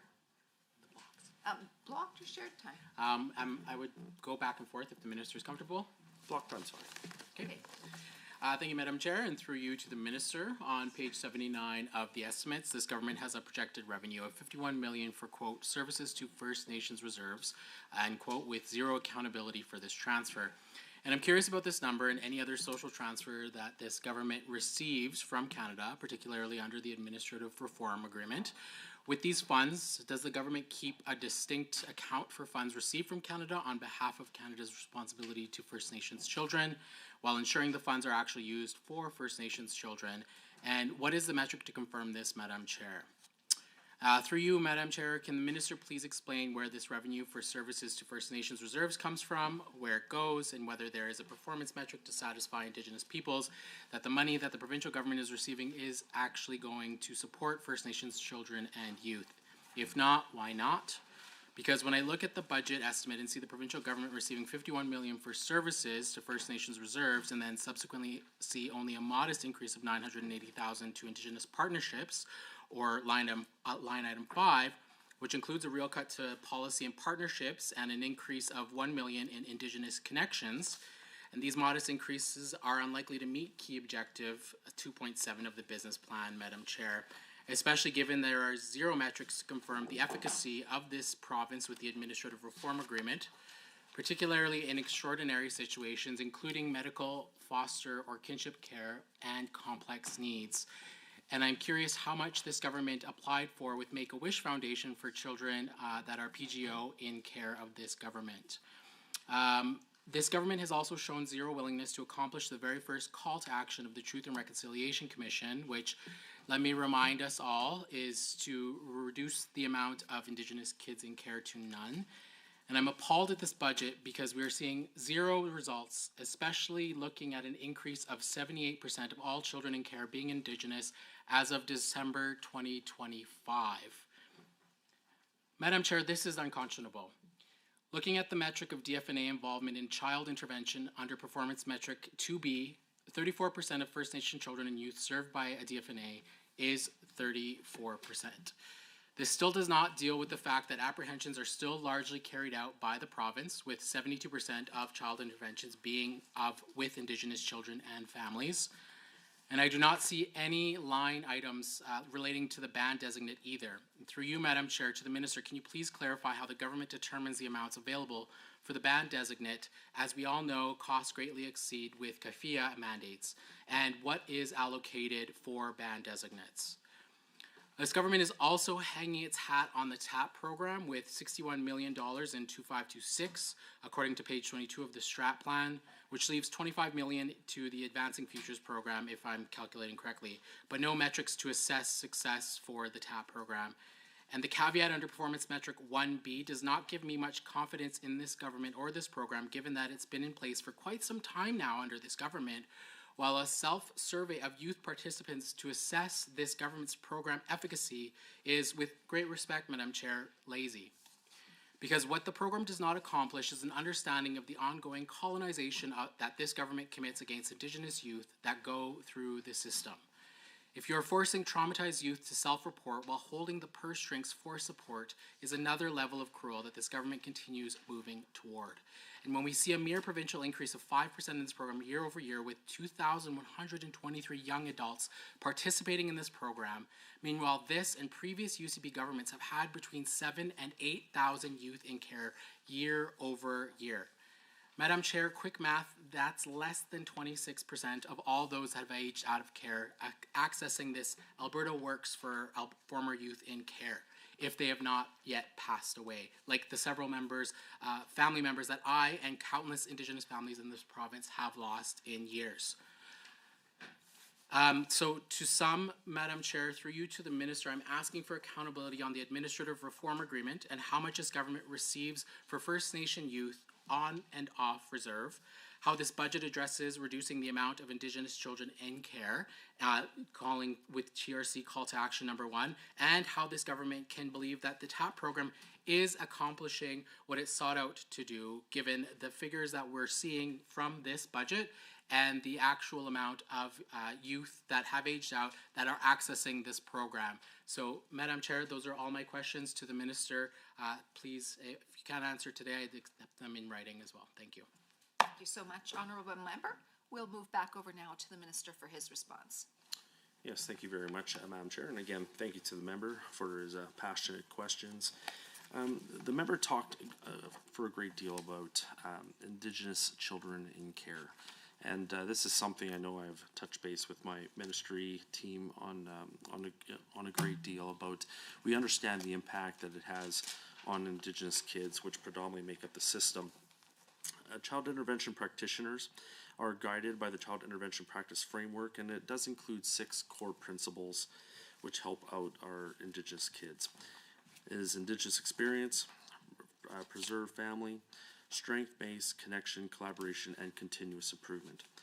The Indigenous experience is that we know that Indigenous peoples have always had their own ways ensuring that vulnerable members, including children, are safe, protected, and nurtured. We honor this by recognizing their expertise in matters concerning their children, youth, and families. With connection, we understand that children and youth are supported to maintain relationships that are important to them, be connected to their own culture, practice their religions or spiritual beliefs, and for those with involvement, have a plan for their care where they are included in the decision-making process. We remain committed, as always, to working in partnership with Indigenous communities and walking the path towards reconciliation. Our goal is to help Indigenous families stay together whenever possible by providing those culturally appropriate prevention and early intervention services through programs such as family resource networks. Alberta's government is strengthening cultural supports and connections with communities for Indigenous children and youth who need child intervention services, by ensuring that a cultural plan is in place for children and youth in care to maintain and build connections with extended family and community. And this is something that has come up to me personally from Indigenous leadership as I've been traveling around the province, as well as at protocol meetings. It also includes recruiting and training and supporting caregivers who can foster positive cultural and community connections for Indigenous children in their care, and ensuring that children and family services staff have the skills and understanding that they need to serve Indigenous families. Children and Family Services works with First Nations to transfer authority as they exercise jurisdiction over child and family services under Canada's an act respecting First Nations, Inuit, and Métis children, youth, and families. And this is something that has taken up a great deal of time for myself as I've been traveling around the province, meeting firsthand with nations on their respective lands, talking with their DFNA heads and other stakeholders on the respective nations that are involved with children's services to look for ways that we can help out these amazing kids. When children and youth are unable to live with their families, we do prioritize placement with trained and supported kinship caregivers who can keep them connected to their community and culture. And again, this has come out loud and clear as I've been traveling around the province. We want to make sure that these kids know where they came from. We want to know, we want them and want to do everything we can to ensure that they have those family and cultural connections. We know that this has a lasting impact on these kids, leads to better outcomes, and we can end the cycle of generational trauma. This is something I'm very aware of. This is something that's been clearly communicated to me from First Nations leaders, and we're doing everything we can to ensure that those connections remain intact. To the member's question on line 5.2, there is a $1 million increase for Indigenous connections, primarily related to public sector compensation adjustments. Another aspect that, I'm just trying to see here. To tie it real briefly with some of the questions that were with the prior member about the TAP program evaluation. And the question that the member asked previously was about if how CFS will know that TAP is helping young adults prepare for a successful transition into adulthood. And obviously this is something that we want to be able to measure and keep track of. TAP has been fully operational less than 3 years and continues to evolve based on feedback from stakeholders, participants, and practitioners. And in 2025-26, TAP implemented an evaluation framework to confirm programming is meeting the participants' needs. This includes a survey that practitioners will complete with TAP recipients annually, Data collected from the survey will be used to inform continuous improvement of TAP, including opportunities to develop, pivot, and strengthen the program based upon the recipient's self-reported progress. The ministry will continue to gather feedback through the Youth Advisory Task Force and the new Performance Measurement Survey tool, and this data will help the ministry understand the effectiveness of the program and inform continuous improvement. Thank you so much. Over to the government side. Please proceed, member. Thank you, Madam Chair. We'll continue on the block time, Minister, if that's okay with you. Absolutely. And through you to the Minister, thank you to the Minister for coming here today. And I just want to express my gratitude to the Minister and the entire team to improve outcomes for vulnerable children and women in Alberta. And through you, Madam Chair, to the Minister, my questions are on the capital investment. And I see here that on page 44 of the business plan and page 75 of the government main estimates that there has been new and significant capital investments into child intervention and women's shelters that increases over the next 4 years.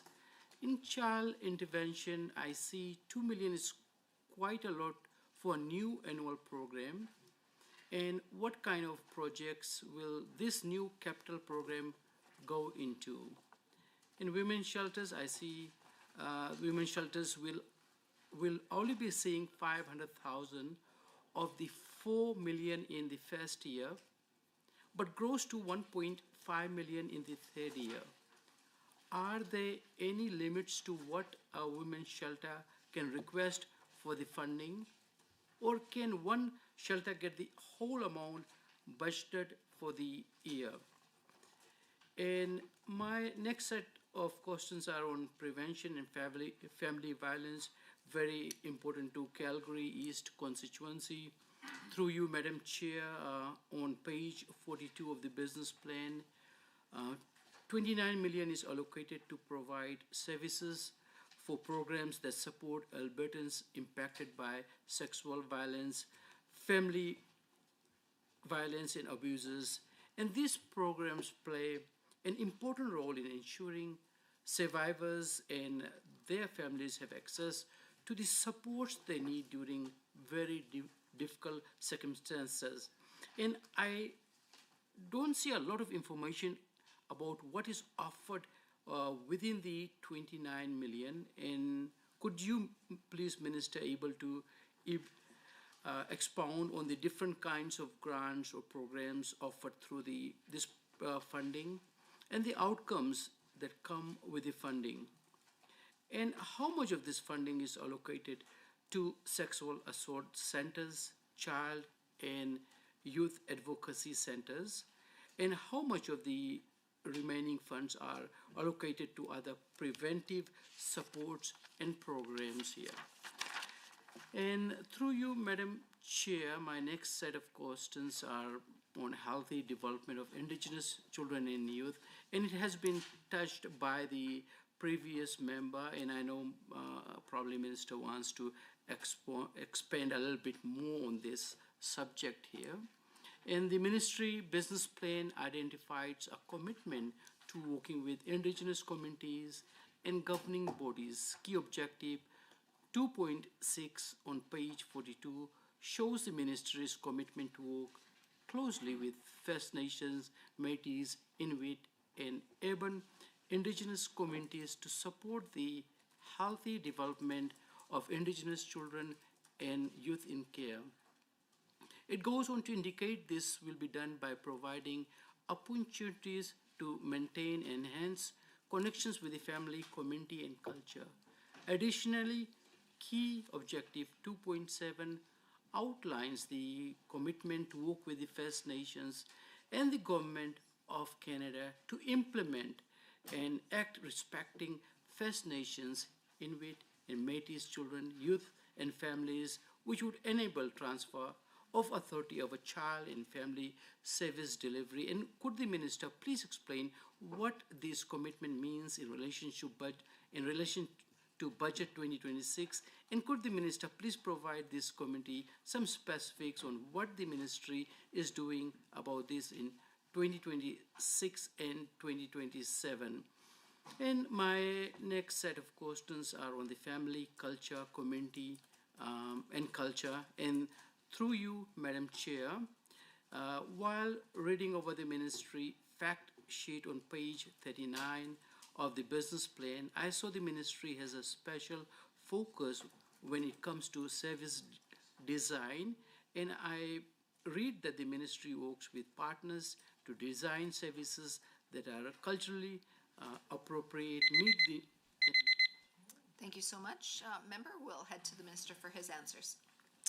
Yes, thank you very much, Madam Chair, and thank you again very much for the member's passion. I've appreciated getting his questions over the last couple of years as minister. To go through it real quickly, so I know the member did talk specifically about the $2 million that is allocated towards the new capital plan. So in communities right across Alberta, government-owned buildings provide frontline service to vulnerable children, youth, and families. And these facilities include group homes for children in government care and offices where families meet with caseworkers. And to keep families and staff who support them safe, small-scale upgrades are needed to address the health, safety, and security needs, such as keeping reception areas and doors secure and offering culturally appropriate client spaces. The previous approach for small tenant improvement projects implemented in cooperation with Alberta Infrastructure frequently resulted in project delays due to administrative inefficiencies, including late assignment of project managers as a result of financial procedural delays. Even low-cost, low-complexity projects were subjected to extended timelines, leading to missed schedules, cost pressures, and disruptions to program delivery. In several cases, straightforward video doorbell installations or minor renovations, they did miss timelines. So part of the reason for this was because dollars were not clearly identified for this important work and required annual processes to identify the funds for the purpose that is a known annual requirement. The member talked or mentioned briefly and asked some questions specifically about the women's shelters and about the capital renewal program there. And again, as I stated to some of the other members earlier, this has been one of the programs that I'm most proud about that has been included in Budget 2026. In this year's budget, it will invest $4 million over 3 years into new funding to maintain and repair critical shelter infrastructure.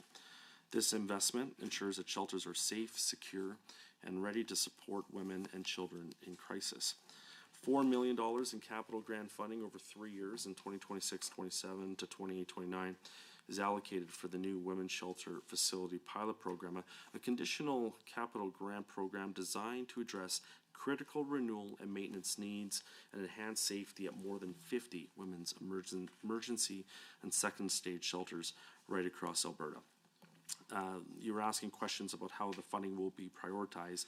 Well, that will be based upon the immediate safety risks, risk of facility failure, and professional assessment of infrastructure needs. And by maintaining these safe spaces, the government ensures shelters are safe, secure, and meet the increasing demands for emergency accommodations for women and children in crisis. And I will say that since the budget has been tabled, this one point has been the most talked about issue that that has been referenced to me from women's shelter providers throughout the entire province. There's a great deal of excitement about this new program, and they're already talking to me about how they can apply.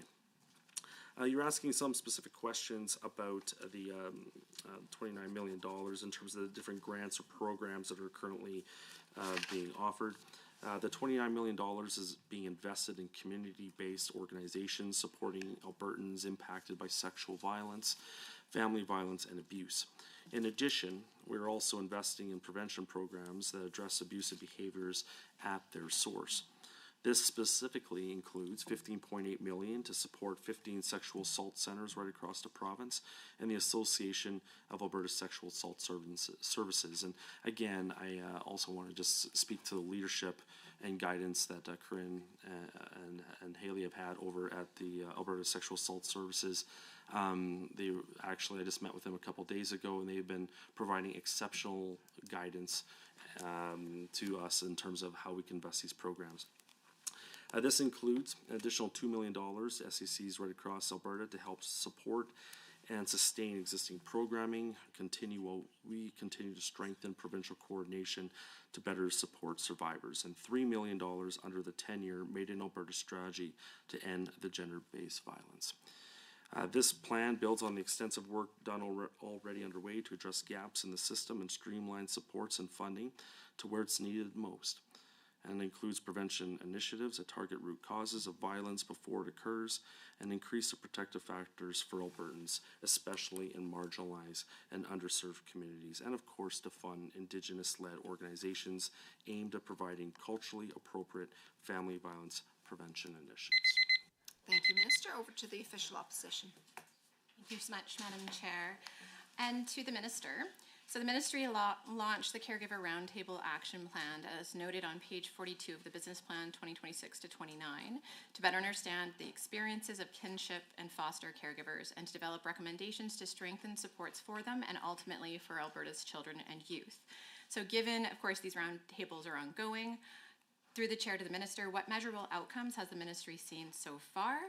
Per the January 2026 Government of Alberta release, child intervention placement numbers show year over year a decrease in the number of children and youth being placed in a at-home placement, where this last year there were 123 fewer kinship placements, 85 fewer foster care placements, 9 fewer permanent placements for children and youth in Alberta, for a total of 893 foster homes, 2,126 kinship placements, and 583 agency foster homes, where the agency foster homes have increased by 38 placements. Since these roundtables have begun, through the Chair to the Minister, how many additional kinship or foster care givers have been recruited and retained in Alberta? What is the Minister's target number of caregivers needed to ensure that children can be placed in a stable family environment rather than having more disruptive placements? Given that the only at-home seeing increases are the agency foster homes, to the Minister, is this the Ministry's solution to the need for more placements? If so, how many agencies are selected and where can the public access this information? Now, many caregivers have identified practical support, such as increased respite, as critical to sustaining placements. Where in this year's budget are we seeing investment that reflect those recommendations, including the increased respite funding or other direct supports? Now, the Supports for Permanency program is provided to provide financial supports to families who adopt or obtain permanent guardianship of children under care of the government. Per the January 2026 Government of Alberta release, there has been a 2% decrease in families accessing this support, and budget line 2.3, page 75 of government estimates show about a 3% over forecast increase. To the Minister, through the Chair, at a time when needs are high, seeing a decrease in families accessing supports is a bit of a head scratcher. However, the Minister will recall that this government placed income testing on the support, breaking their good faith agreement with families who had opened their homes and their lives to children and youth who had been in care of the government. Through the Chair to the Minister, how does the Minister account for these supports not being accessed at a time when caregivers are asking loudly for additional supports? And given the strong pushback from families, is the Minister considering removing the income testing from the support and making it easier for families to permanently bring children and youth into their families? Per the Government of Alberta release in January 2026, group care placements have increased by 15% and overall facility placements by 13%. Given that, the Minister and I have previously agreed, and hopefully still do agree, that group care placements are not as foundationally positive for children and youth when compared to at-home placements, and the Minister had already mentioned that out-of-home costs that placing children out of home actually costs more. Through the Chair to the Minister, can you explain how key objective 2.2, page 42 of the business plan, speaking to providing children in care with healthy, nurturing family environments is being met? Now, caregivers are also frequently speaking about their need for trust and flexibility to make everyday decisions in the best interest of the children in their care. As these roundtables continue, to the Minister, what steps is the Ministry taking to ensure policies better reflect the lived experience of caregivers and the children they support? And how will the Ministry evaluate whether the roundtables are actually improving recruitment, retention, and caregiver stability, and when can Albertans expect to see these improvements reflected in both outcomes and future budgets? Now, page 75 of government estimates, capital investment shows a $5.5 million overspend for children intervention delivery capital. To the minister through the chair, what was the $5.5 million invested in? Who received this funding? How was the contract awarded? And what outcomes of this $5.5 million investment demonstrating positive outcomes for Albertan children and youth, and how is that being measured? Now, given the overspend and that the estimate reflects less than a third of this year's forecast for the coming year's estimate, and a huge need for youth shelter spaces in Alberta, to the minister, do these capital investments capture in these estimates address the needs of Albertan youth? Thank you so much, member. We'll move over to the minister for his response. Yes, thank you so much, Madam Chair, and to answer a couple of questions that were asked in the previous block as well. There was a question related to the Make-A-Wish Foundation. We do not have a funding allocation for that amount. There was also a question referring about the First Nations designates. CFS has budgeted $1.5 million annually to support these designates, so that the funding is within the child intervention budget and split evenly between treaties 6, 7, and 8, and each treaty determines how they're split between First Nations. For the question that came a couple blocks ago about women's shelters, specifically about the grants, and this is obviously something that has come out loud and clear with many of our stakeholders about the multi-year grants versus the single-year grants. The grants have been extended until July of 2026, and then when we implement the Women's Shelter Renewal Program, then we will look at longer grant periods at that point. So the member also did talk a little bit and ask questions about the engagement that we've had with women's shelters. So there was a building on the the Women's Shelter Roundtable, which was held in February of 2024. The Women's Shelter Renewal Program, or WHISPER, initiative launched in summer of 2024 to create a more culturally relevant, integrated, and responsive system of care and reimagine how family violence services are supported and delivered right across Alberta. Over the past year, the government has met with shelters, the Alberta Council of Women's Shelters, and cross-ministry partners to develop guidelines that balance provincial consistency with flexibility for shelters to provide services in ways that work for their respective communities. The renewal program, as I mentioned, will be implemented on July 1st, and it aims to provide a provincially consistent framework that allows for flexibility based upon community context. It also will allow flexible, transparent, and needs-based family violence interventions in areas of the highest need, and strengthen alignment, coordination, and integration within the broader family and gender-based violence system of care. It will also embed culturally safe, trauma-informed, and survivor-centered approaches, and improve performance measurement, accountability, and sector sustainability, and create space for innovation in service delivery, including the development and scaling of alternate models.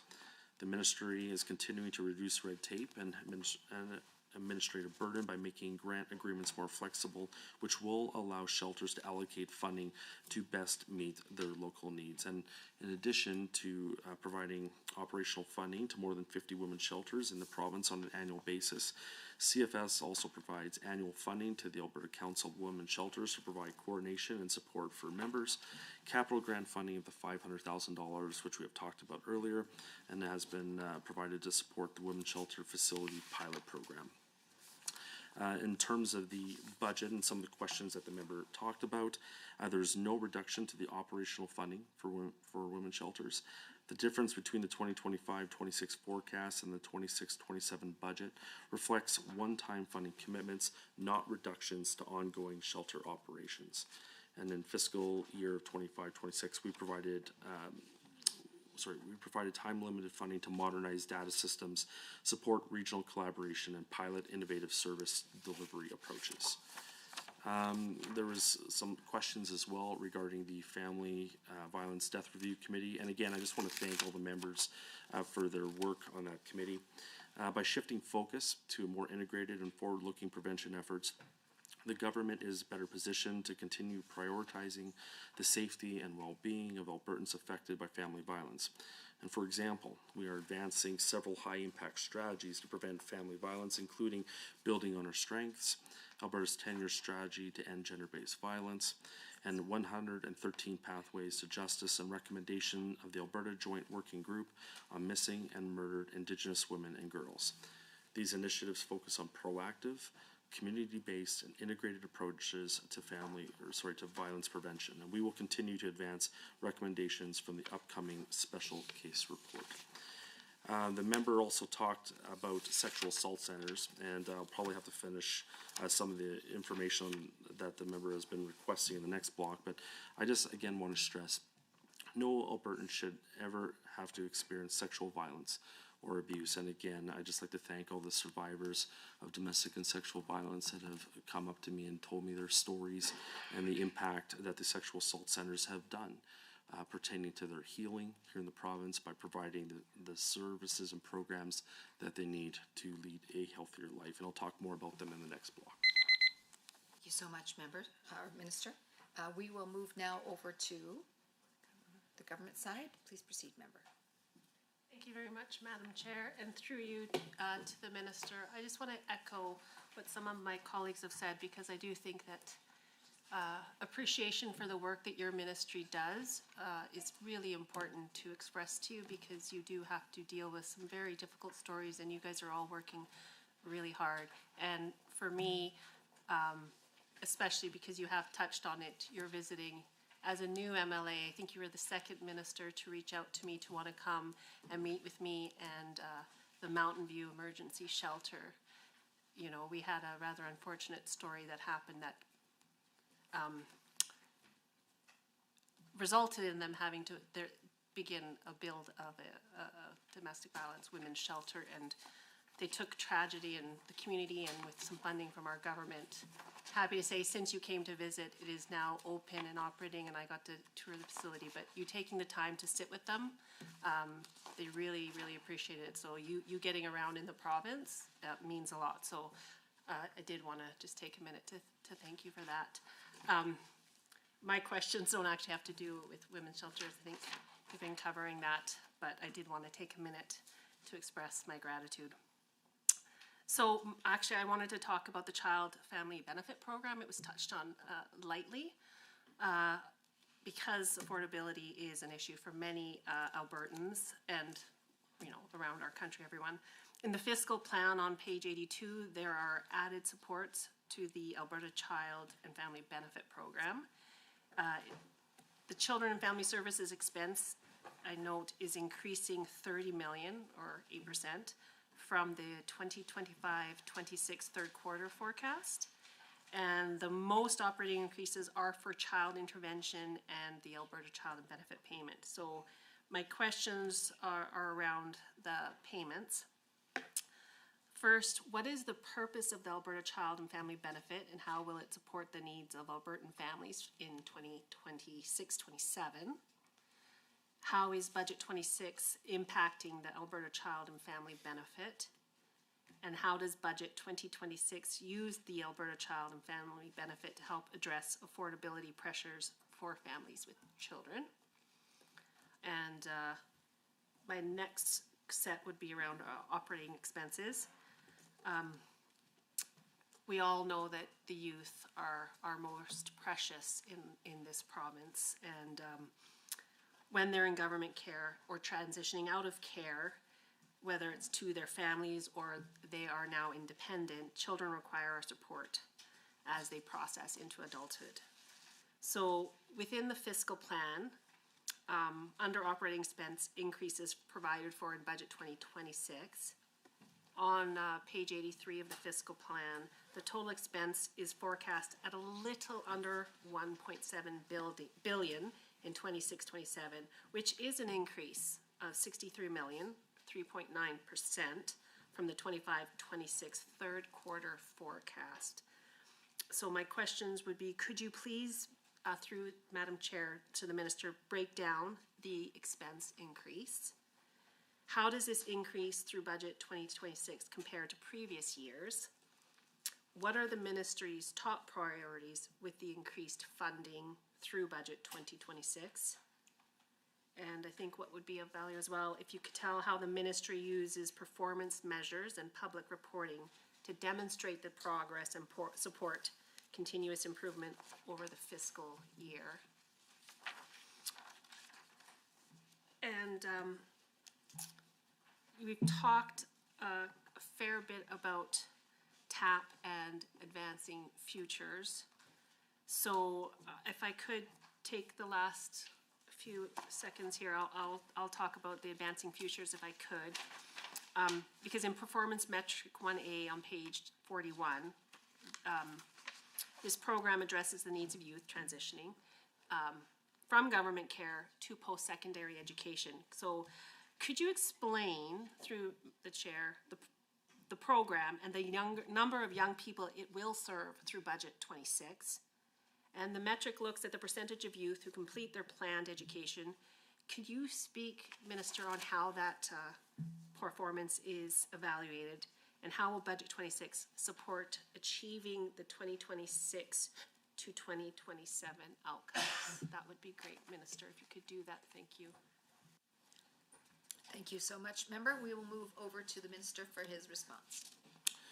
Yes, thank you very much to the member for her questions, and I have appreciated meeting her constituents in her area. And to address her first question, which is about the Alberta Child and Family Benefit, we do realize as a government and as a ministry the cost of living challenges that many families face, and this benefit is an important way that we have been supporting them. The Alberta Child and Family Benefit, or ACFB, is a tax-free benefit paid to lower and middle-income families with children under the age of 18. This amount varies based upon family income, and number of children under the age of 18 is estimated that it is estimated that between 185,000 to 190,000 families right across Alberta access this credit every year. Many Albertans continue to struggle with the high cost of living as a result of inflation, and this benefit helps put more money into their pocket. And as part of Budget 2026, the government will invest $405 million into the ACFB, which is $30 million or 8% increase from forecasted 2025-26 expenses. And this budget increase is to support the scheduled 2% increase to benefits with anticipated population growth. Effective on July of 2026, the ACFB will be increasing by 2% based upon the Alberta escalator as defined in Section 44.2 of the Alberta Personal Income Tax Act. Working families can expect to receive up to an additional $45 per year if they have one child, and up to an additional $115 per year if they have 4 or more children. The ACFB includes a base component and a working component, and from July of 2026 to June of 2027, the maximum yearly benefit will be $5,882, up from $5,767 for a family with 4 or more children. The other question you did ask specifically was about the expense increase based upon page 83. So in budget of 2026, we are focused on what matters most, which is, of course, meeting the legislative requirements and keeping our kids safe. The $63 million increase in funding is primarily from $31 million increase in child intervention programming. The increase in funding is public sector compensation adjustments, including the new child intervention practitioner classification, additional support for rising costs associated with case complexity, and a 2% increase in foster care, kinship care, and permanency caregiver rates. Again, this was the number one ask that caregivers have been asking me for the last couple of years, and very thankful we were able to put forth these increases for them. As well, we have a $30 million increase for the Alberta Child and Family Benefit to support and increase benefits and phase out thresholds by 2% for families who access these supports and to support population growth. $4 million increase in early intervention services to support the increasing caseloads in the transition to adulthood program. Your question as well was pertaining about the increase through budget 2026 to compare to previous years. And this budget continues to support those families, and by building upon the investments from 2025-26, there's an increased focus on funding to support building capacity in child intervention and help address agency pressures and support case complexity. Further, this budget continues the commitment to foster care, kinship, and permanency caregivers by increasing those caregiver rates by, again, 2%, which I'm very thankful that we were able to do.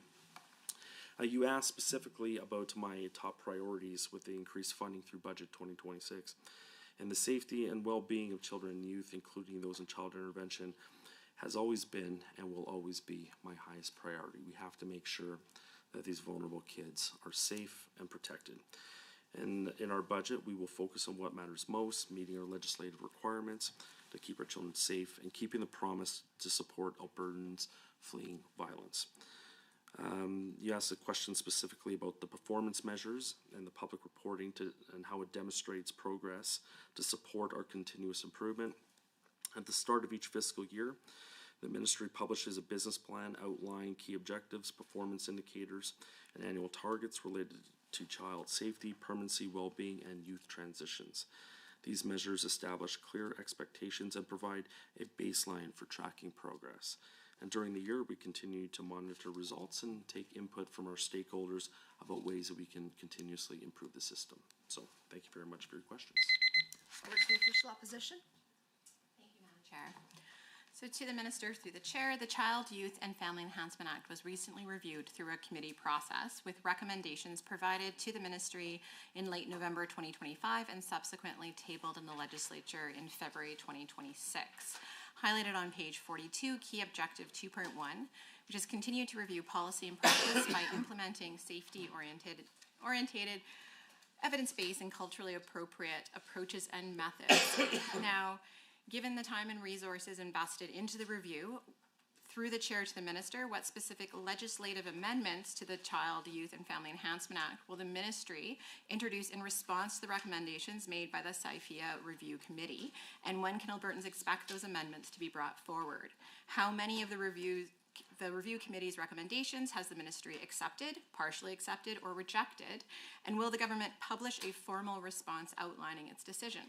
How will the Ministry publicly track and report progress on implementation of these recommendations so that stakeholders and families can see a measurable outcome?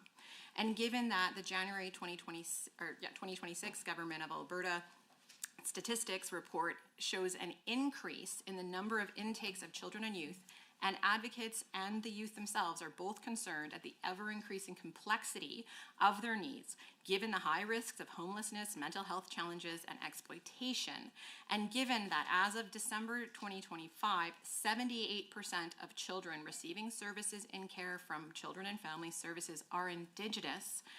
Through the Chair to the Minister, what actions are being taken to address this continued overrepresentation of Indigenous children in Alberta's child intervention system?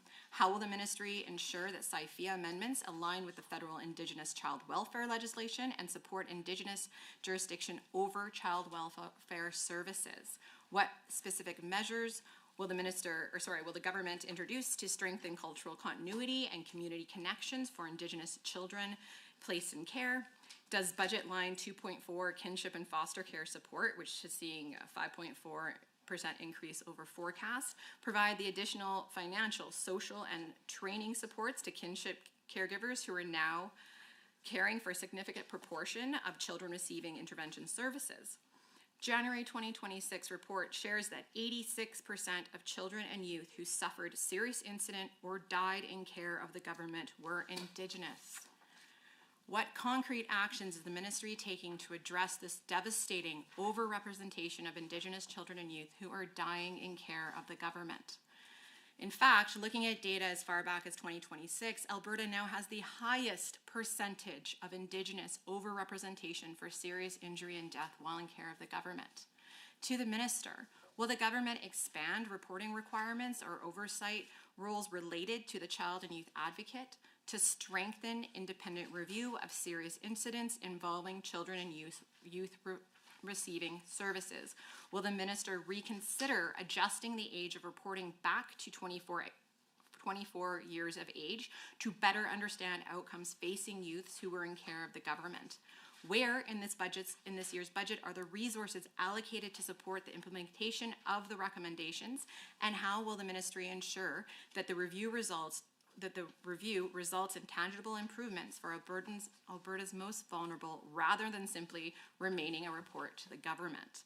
Now, Minister, I'd asked in the previous block, and I have not yet heard the answer to the $5.5 million overspend that we're seeing in child intervention delivery capital.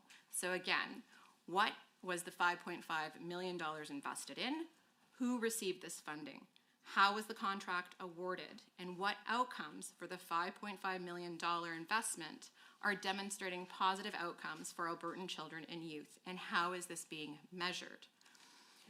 Further, at 18, young people may legally be considered adults, but emotionally, their development, life experience, and stability do not suddenly change on their 18th birthday. Many youth, especially those navigating complex family situations, mental health challenges, and transition out of government care, are still building the skills, confidence, and support networks they need to live independently. Several provinces have already recognized that young people do not suddenly become fully adult at 18, and they have extended robust supports, including financial ones, well into their 20s. For example, British Columbia provides financial, housing, education, and mental health supports up to the age of 26. Quebec supports youth through programs extended to the age of 25. Nova Scotia up to the age of 24. Given that other provinces are clearly recognizing the developmental reality that youth often require support well into their... Thank you so much, member. That's your time. Now over to the minister for his response. Thank you very much, Madam Chair. And to answer a couple of those questions, so regarding the Sophia review, which I have mentioned briefly, has taken up a large part of the year. I'd like to thank again all the committee members for participating in that committee, including yourself, Madam Chair, and Member Batten. This committee has had a wide range of perspectives with representation from Indigenous communities, guardians and caregivers, service providers, and a member from both caucuses. The committee has met from November of 2024 to November 2025 and dedicated a significant amount of time to review the Child, Youth, and Family Enhancement Act. The committee's report included 37 recommendations focused within 4 themes: administrative fairness, permanency for children, Indigenous continuity, and cultural considerations. And we are currently reviewing the actual reports, and my department and I will take time to consider the recommendations that are put forth. It is my expectation, however, that we will be bringing forth changes in the 2026-2027 fiscal year. So the member also talked in the earlier block about supports for permanency, income testing. To deliver core services, the government made difficult decisions such as reintroducing income testing of the basic maintenance benefit and the supports for permanency program for guardians with a combined income of $180,000 or more. Families already receiving supports for permanency funding will continue to get the basic maintenance rate until the children age out of the program at 18. This change only applies to the basic maintenance benefit, meaning guardians with a combined gross annual income of $180,000 or more would still have access to all the other supports in the program. Alberta's disciplined fiscal approach protects the vital services that Albertans count on and enables debt repayment and supports savings for future generations. The member mentioned a couple times about the $5.5 million in capital overspend. So $3 million of that is IT project, and that includes a caregiver portal delivered by TNI, and $2.5 million for carryover for capital investment from the prior year, delivered by infrastructure for group homes. So hopefully that addresses that member's question. In a prior block, the members were asking questions specifically about trends that we have within the foster care system. Compared to December of 2024, there were 18 fewer approved and licensed foster care homes, or 15 fewer homes managed through the regions, which means fewer foster care placement options to meet the needs of children or youth who come into care. This loss is on top of the historic shortage of foster caregivers right across the province. For regional and or off-reserve foster homes, there has been a 1% decrease from December of 2024. The Foster care recruitment process is being streamlined to be more responsive to potential foster caregivers. Children and Family Services is committed to increasing the number of foster care beds to better serve vulnerable children, youth, and families in need.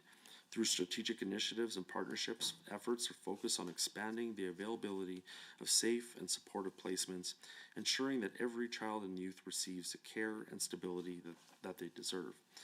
Through a province-wide foster care procurement, Children and Family Services significantly strengthened system capacity and caregiver support.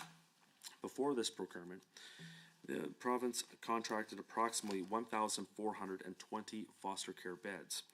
The ministry aimed to expand capacity to 1,700 beds, representing a 20% increase, and ultimately awarded 1,659 beds. This procurement increased financial support for caregivers. The daily foster care program rate did increase by 35%, rising from $34 to $46 per day to better reflect the responsibilities of caregivers within Alberta.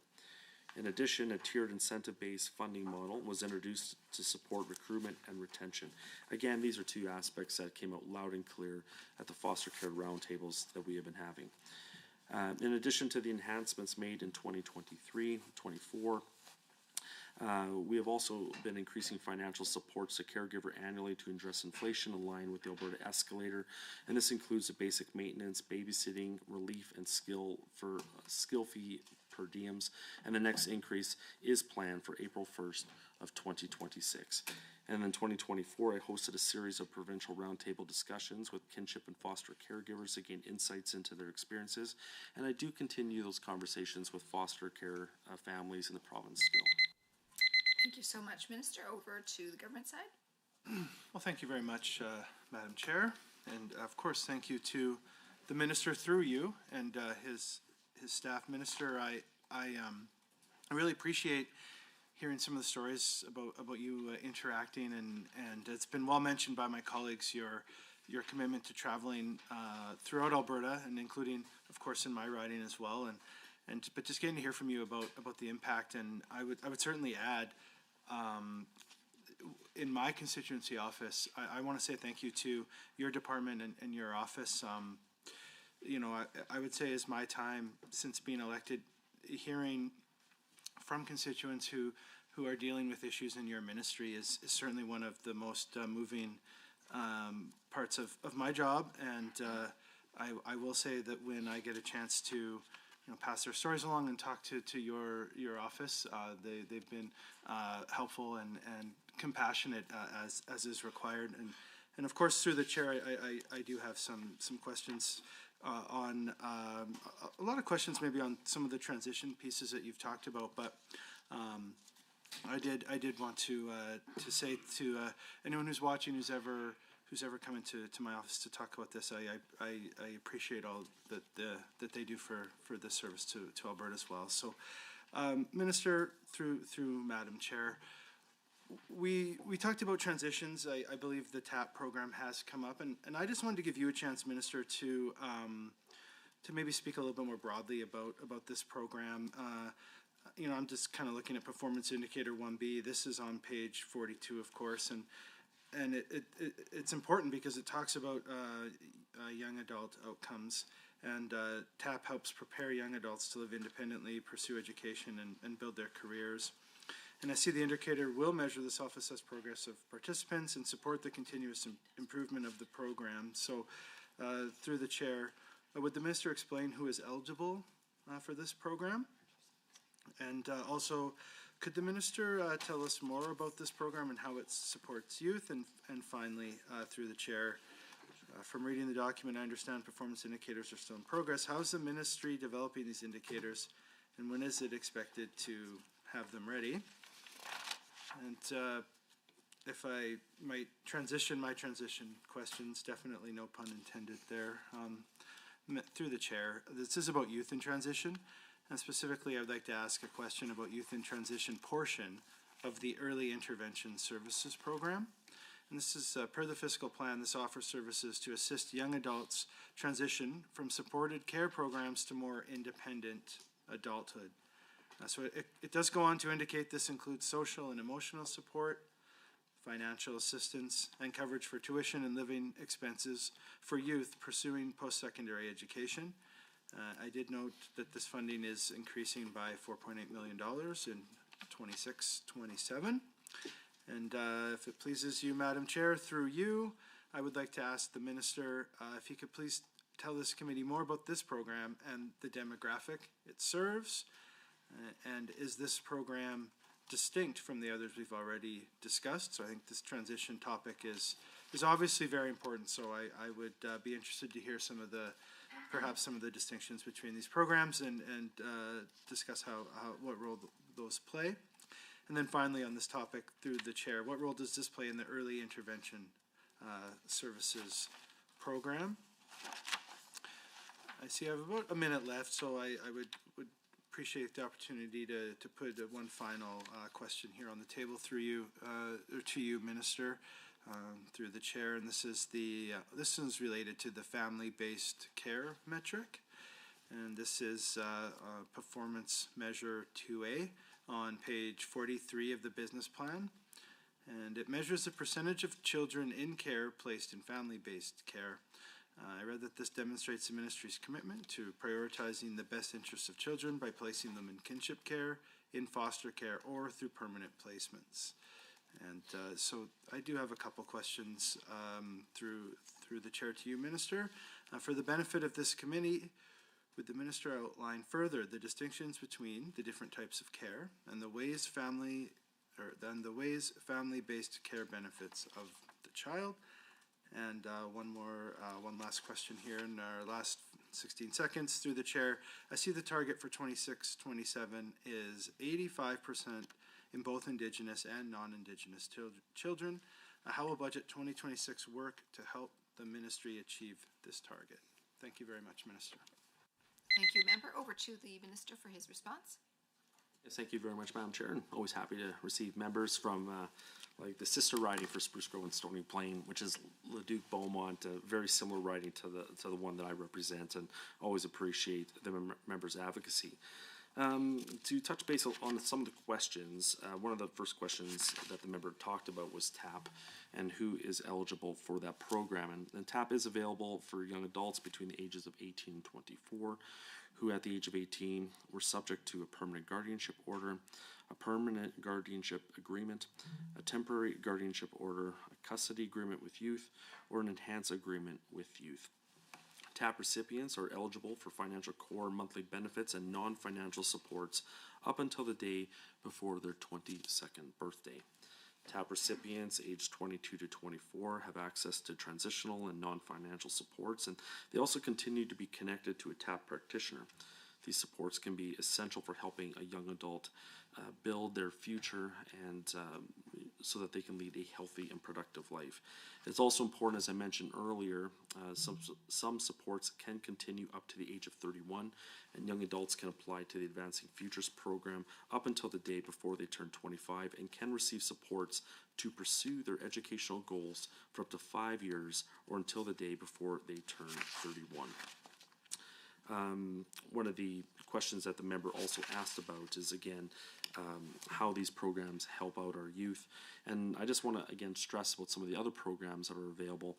But in addition to TAP, youth in care and young adults transitioning out of care are able to access a number of programs and services to support successful transitions, which include Advancing Futures, which we've talked quite a bit about, registered education savings programs, mentoring for youth and young adults from CARE program, Youth Employment Connections program, foster caregivers caring for young adults, youth advisory task force, family resource networks, and youth hubs. So there's a wide and broad range of supports that the member has asked about in terms of that can help out youth.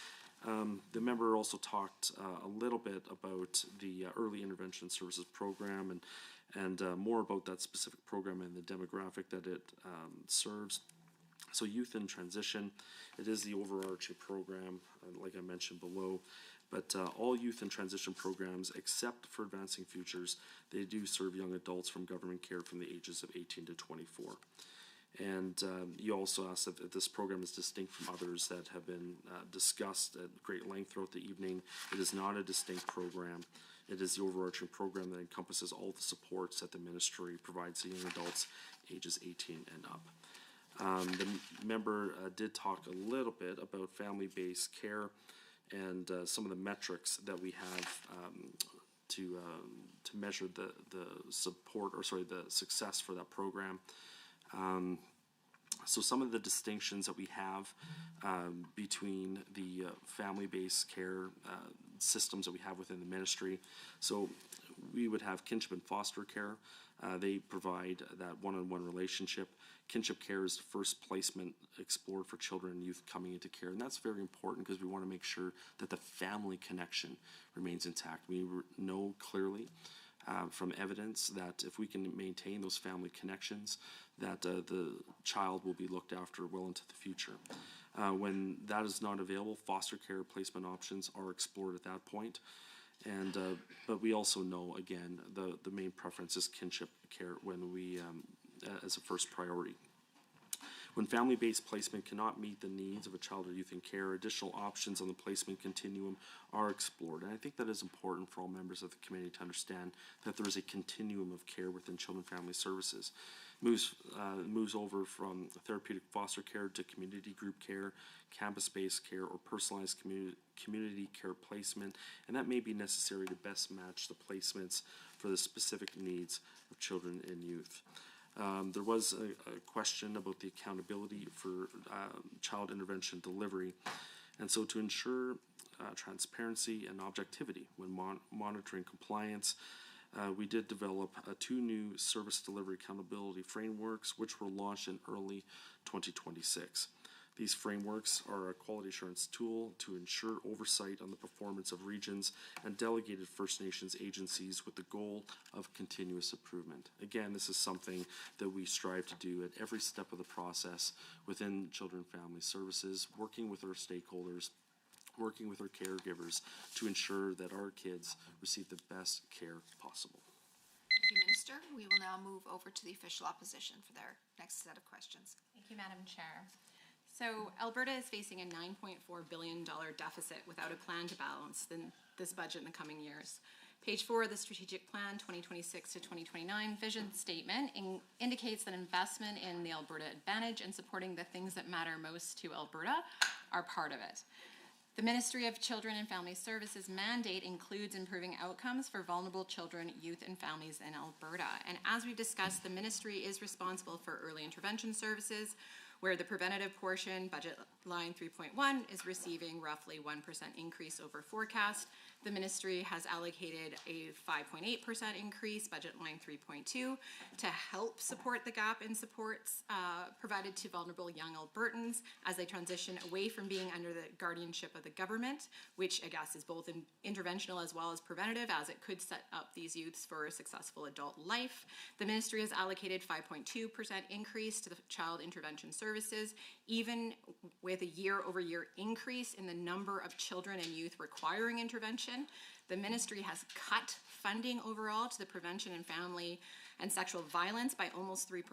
This funding is meant to not only prevent family and sexual violence through the delivery of preventative services, but also the same funding is meant to provide safe spaces and resources for Albertans experiencing family or sexual violence to help rebuild their lives. This cut is especially concerning considering roughly 95% of sexual assaults are not even reported to police, and there is a growing devastating trend where survivors are unable to find shelter space for themselves and their children. The ministry, however, has allocated about 9%, less than $1 million over forecast for Indigenous partnerships, when Alberta continues to see an overrepresentation of Indigenous youth in care of government at 76%, and overrepresentation of Indigenous young lives who die while under care of this government. April 2025 till January 31st of this year, 86% of children and youth who died in care of this government were Indigenous. However, Madam Chair, the ministry has allocated a 13% increase over forecast to their own operation budget, which is responsible for the Minister's Office, the Deputy Minister's Office, and Corporate Services, all in service to the Minister. Now, Minister, through the chair, the budget does allocate funding to support public service agreements, and it's important to acknowledge the essential role these agreements play in delivering services across Alberta. The workers supported through these agreements are present throughout nearly every area of children and family services portfolio, from child intervention, delivery, and prevention programs to family supports, youth services, and community-based initiatives. These frontline professionals and organizations are often the ones working directly with children, youth, and families in communities across the province, providing critical supports, prevention programming, and crisis response. Their work forms the backbone of service delivery in this ministry and the effectiveness of many of the programs through the Children and Family Services budget. It ultimately depends on their capacity and the stability of the workforce operating through these public service agreements. Many of the workers supporting vulnerable children, youth, and families are not government employees, but staff of community agencies funded through the public service agreements. To the minister through the chair, why has the government not prioritized strengthening these frontline workforces to the same degree as ministerial staffing? Has the ministry conducted any analysis on whether underfunding frontline service providers while increasing internal spending could undermine the effectiveness of the programs the ministry is responsible for delivering? Through the chair, how does the minister justify a 13% increase when vulnerable Albertans are seeing cuts to preventative services, flat investment to interventional services, and a budget that clearly does not support the vision statement nor the ministry's mandate? Given that research clearly shows that the best return on investment per dollar is spent in prevention, does the minister not understand? Is there a lack of will, or is it an inability to responsibly invest taxpayer dollars for the largest return on investment focused on Albertans' priorities? Does the minister recognize that the inability to prioritize Albertans over government is not only a misuse of tax dollars, but also a very, very good reason to call the next provincial election? Further, the minister has noted many times a few things he has shared that I want to emphasize as we're discussing this last piece. The minister has said that he wants folks who are experiencing violence to always have the supports there when they need them. So do we, which is why I'm asking, why did the ministry prioritize 13% increase to their own pocket and not to providers? Thank you so much, member. That's your time. Over to the minister for his response. Yes, thank you very much, Madam Chair. And I first of all just want to address the member's question and about her question pertained to cuts to women's shelters. I guess to quote from my good friend, nothing could be further from the truth. There's no reduction to the operational funding for women's shelters. I just, again, want to stress that. The difference between the 2025-2026 forecast and the 26-27 budget reflects a one-time funding commitment, not reductions to ongoing shelter operations. In fiscal year 25-26, we provided time-limited funding to modernize data systems, support regional collaboration, and pilot innovative service delivery approaches. Those are strategic, one-time investments to strengthen the system. They help to improve accountability through better data, reduce duplication through regional coordination, and test new ways to meet client needs more effectively. Because these initiatives are not ongoing operating pressures, they do not require continuing funding at the same level. So I'm just pleased to help clear up some misinformation that was there. Regarding the members' questions earlier about Bill C-92, we didn't really have a chance to touch base about that too much. But Alberta's government understands the importance of ensuring that Indigenous children and youth stay connected to their families, communities, and culture. And Children and Family Services works with First Nations to transfer authority as they exercise jurisdiction over child and family services under the Federal Act. It's also important for members of this committee, as well as many of the individuals watching online, to know that Alberta is a leader when it comes to transferring over children's services over to First Nations compared to other provinces. Community-led processes aim to ensure that children and youth benefit from a stronger connection with their community and culture, and Alberta will continue to engage the federal government to provide our perspective and the lessons learned. As of January of 2026, 5 First Nations in Alberta have fully enacted Children and Family Services laws under the Federal Act, to which Children and Family Services has transferred over 248 case files, and we are working in partnership with Indigenous communities and walk in the path towards reconciliation. As well, there were some questions about the contracted agencies. We do have a strong relationship with a broad network of contracted agencies and select grant-funded stakeholders. Their commitment to delivering essential services and providing crucial support for children, youth, and families throughout the province is pivotal to our success, and we're grateful for the support and services that they provide to children, youth, and families. We are committed to fostering and promoting a collaborative and supportive partnership with the child intervention contracted agency sector, and very thankful for the countless conversations I've had with stakeholders from all over the province, and I've always had an open door with meeting with these incredible stakeholders that are looking after our most vulnerable kids. Through our partnerships with contracted agencies, we are ensuring that Alberta's children and youth in care have access to the high-quality services that make a meaningful impact to the lives of children. We do allocate funding to contract agencies through open and transparent and competitive tendering processes. This approach ensures value for money and aligns system capacity to support children and youth in care and their increasing complex needs. Agencies inform this process by identifying what they need to deliver services effectively and efficiently. Children Family Services directs funding where it makes the most meaningful difference for vulnerable children, youth, and families. And in 2025-26, an additional $13.6 million was dedicated to community group care services to support children and youth who are unable to live in family-based placement due to behaviors that may result from unresolved trauma and may be more complex and outside of the ability of family-based caregivers.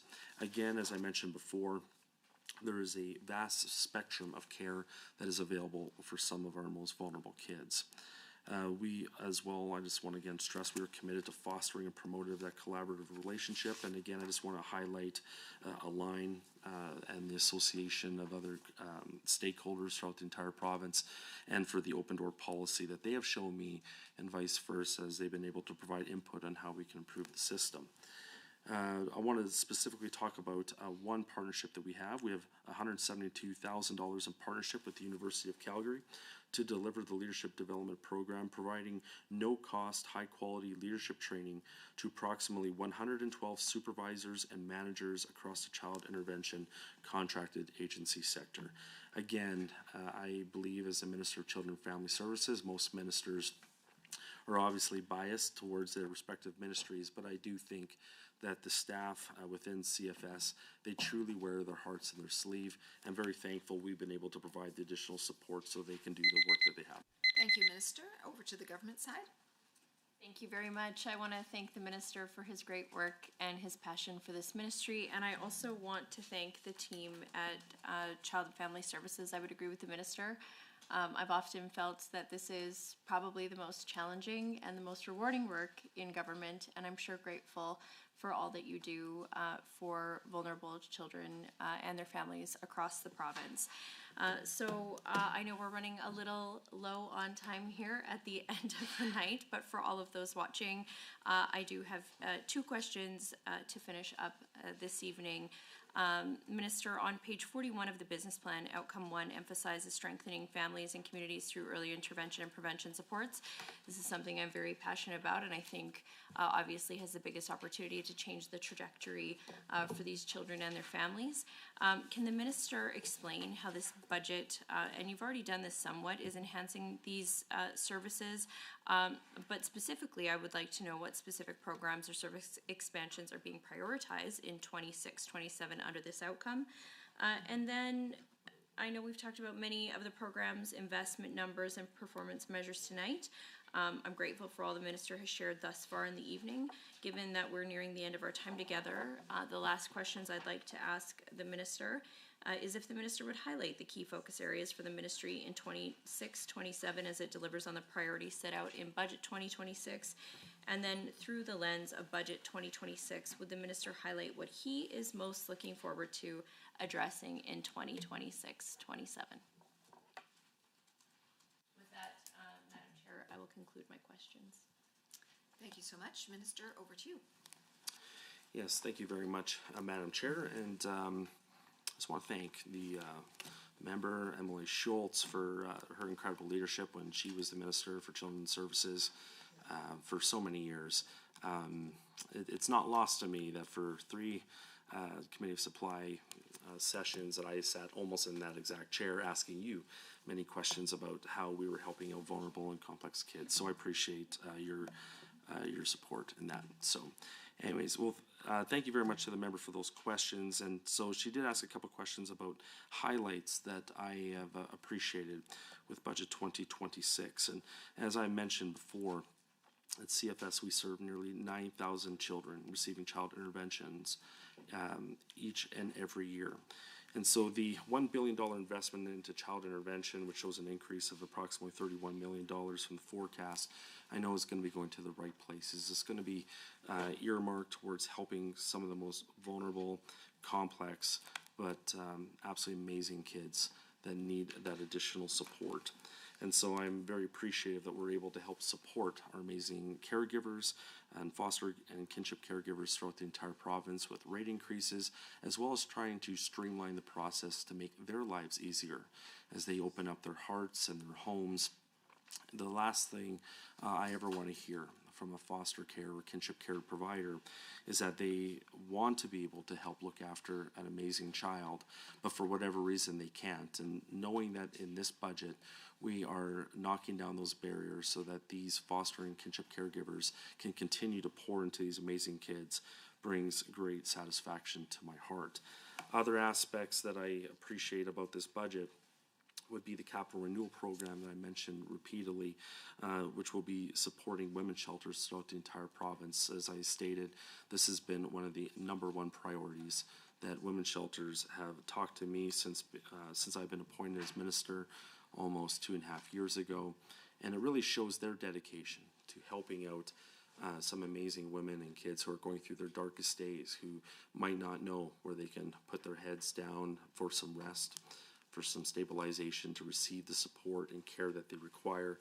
And so knowing that our women's shelters continue to be supported with increased funding, to know that the red tape continues to be reduced so that they can continue to pour into these amazing survivors of domestic and sexual violence also brings great joy to my heart.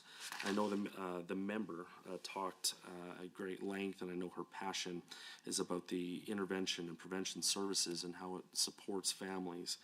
And since 2021, this program has been changing regarding family resource networks, because for myself as Minister of Children and Family Services, it's really important to ensure that the services are targeted towards those families that need help the most. I understand that there is a role for universal services, and I'm very thankful that our family resource networks will continue to have universal services, which will help out so many families here in the province. But I also realize that there's families that are in crisis. There's families that need a lot of extra help and attention.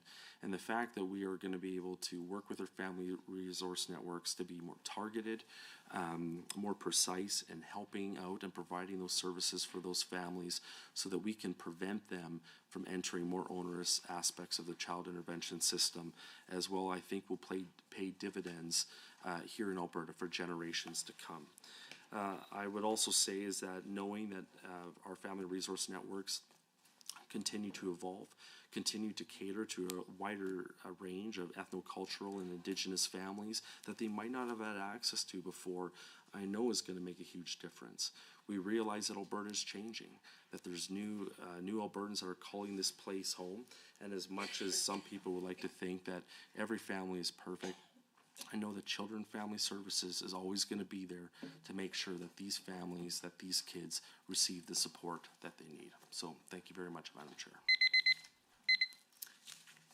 Thank you, Minister. I apologize for the interruption, but I must advise the committee that the time allotted for consideration of the ministry's estimates has concluded. I'd like to remind committee members that we are scheduled to meet tomorrow, March 17th at 9 a.m. to consider the estimates of the Ministry of Primary and Preventative Health Services.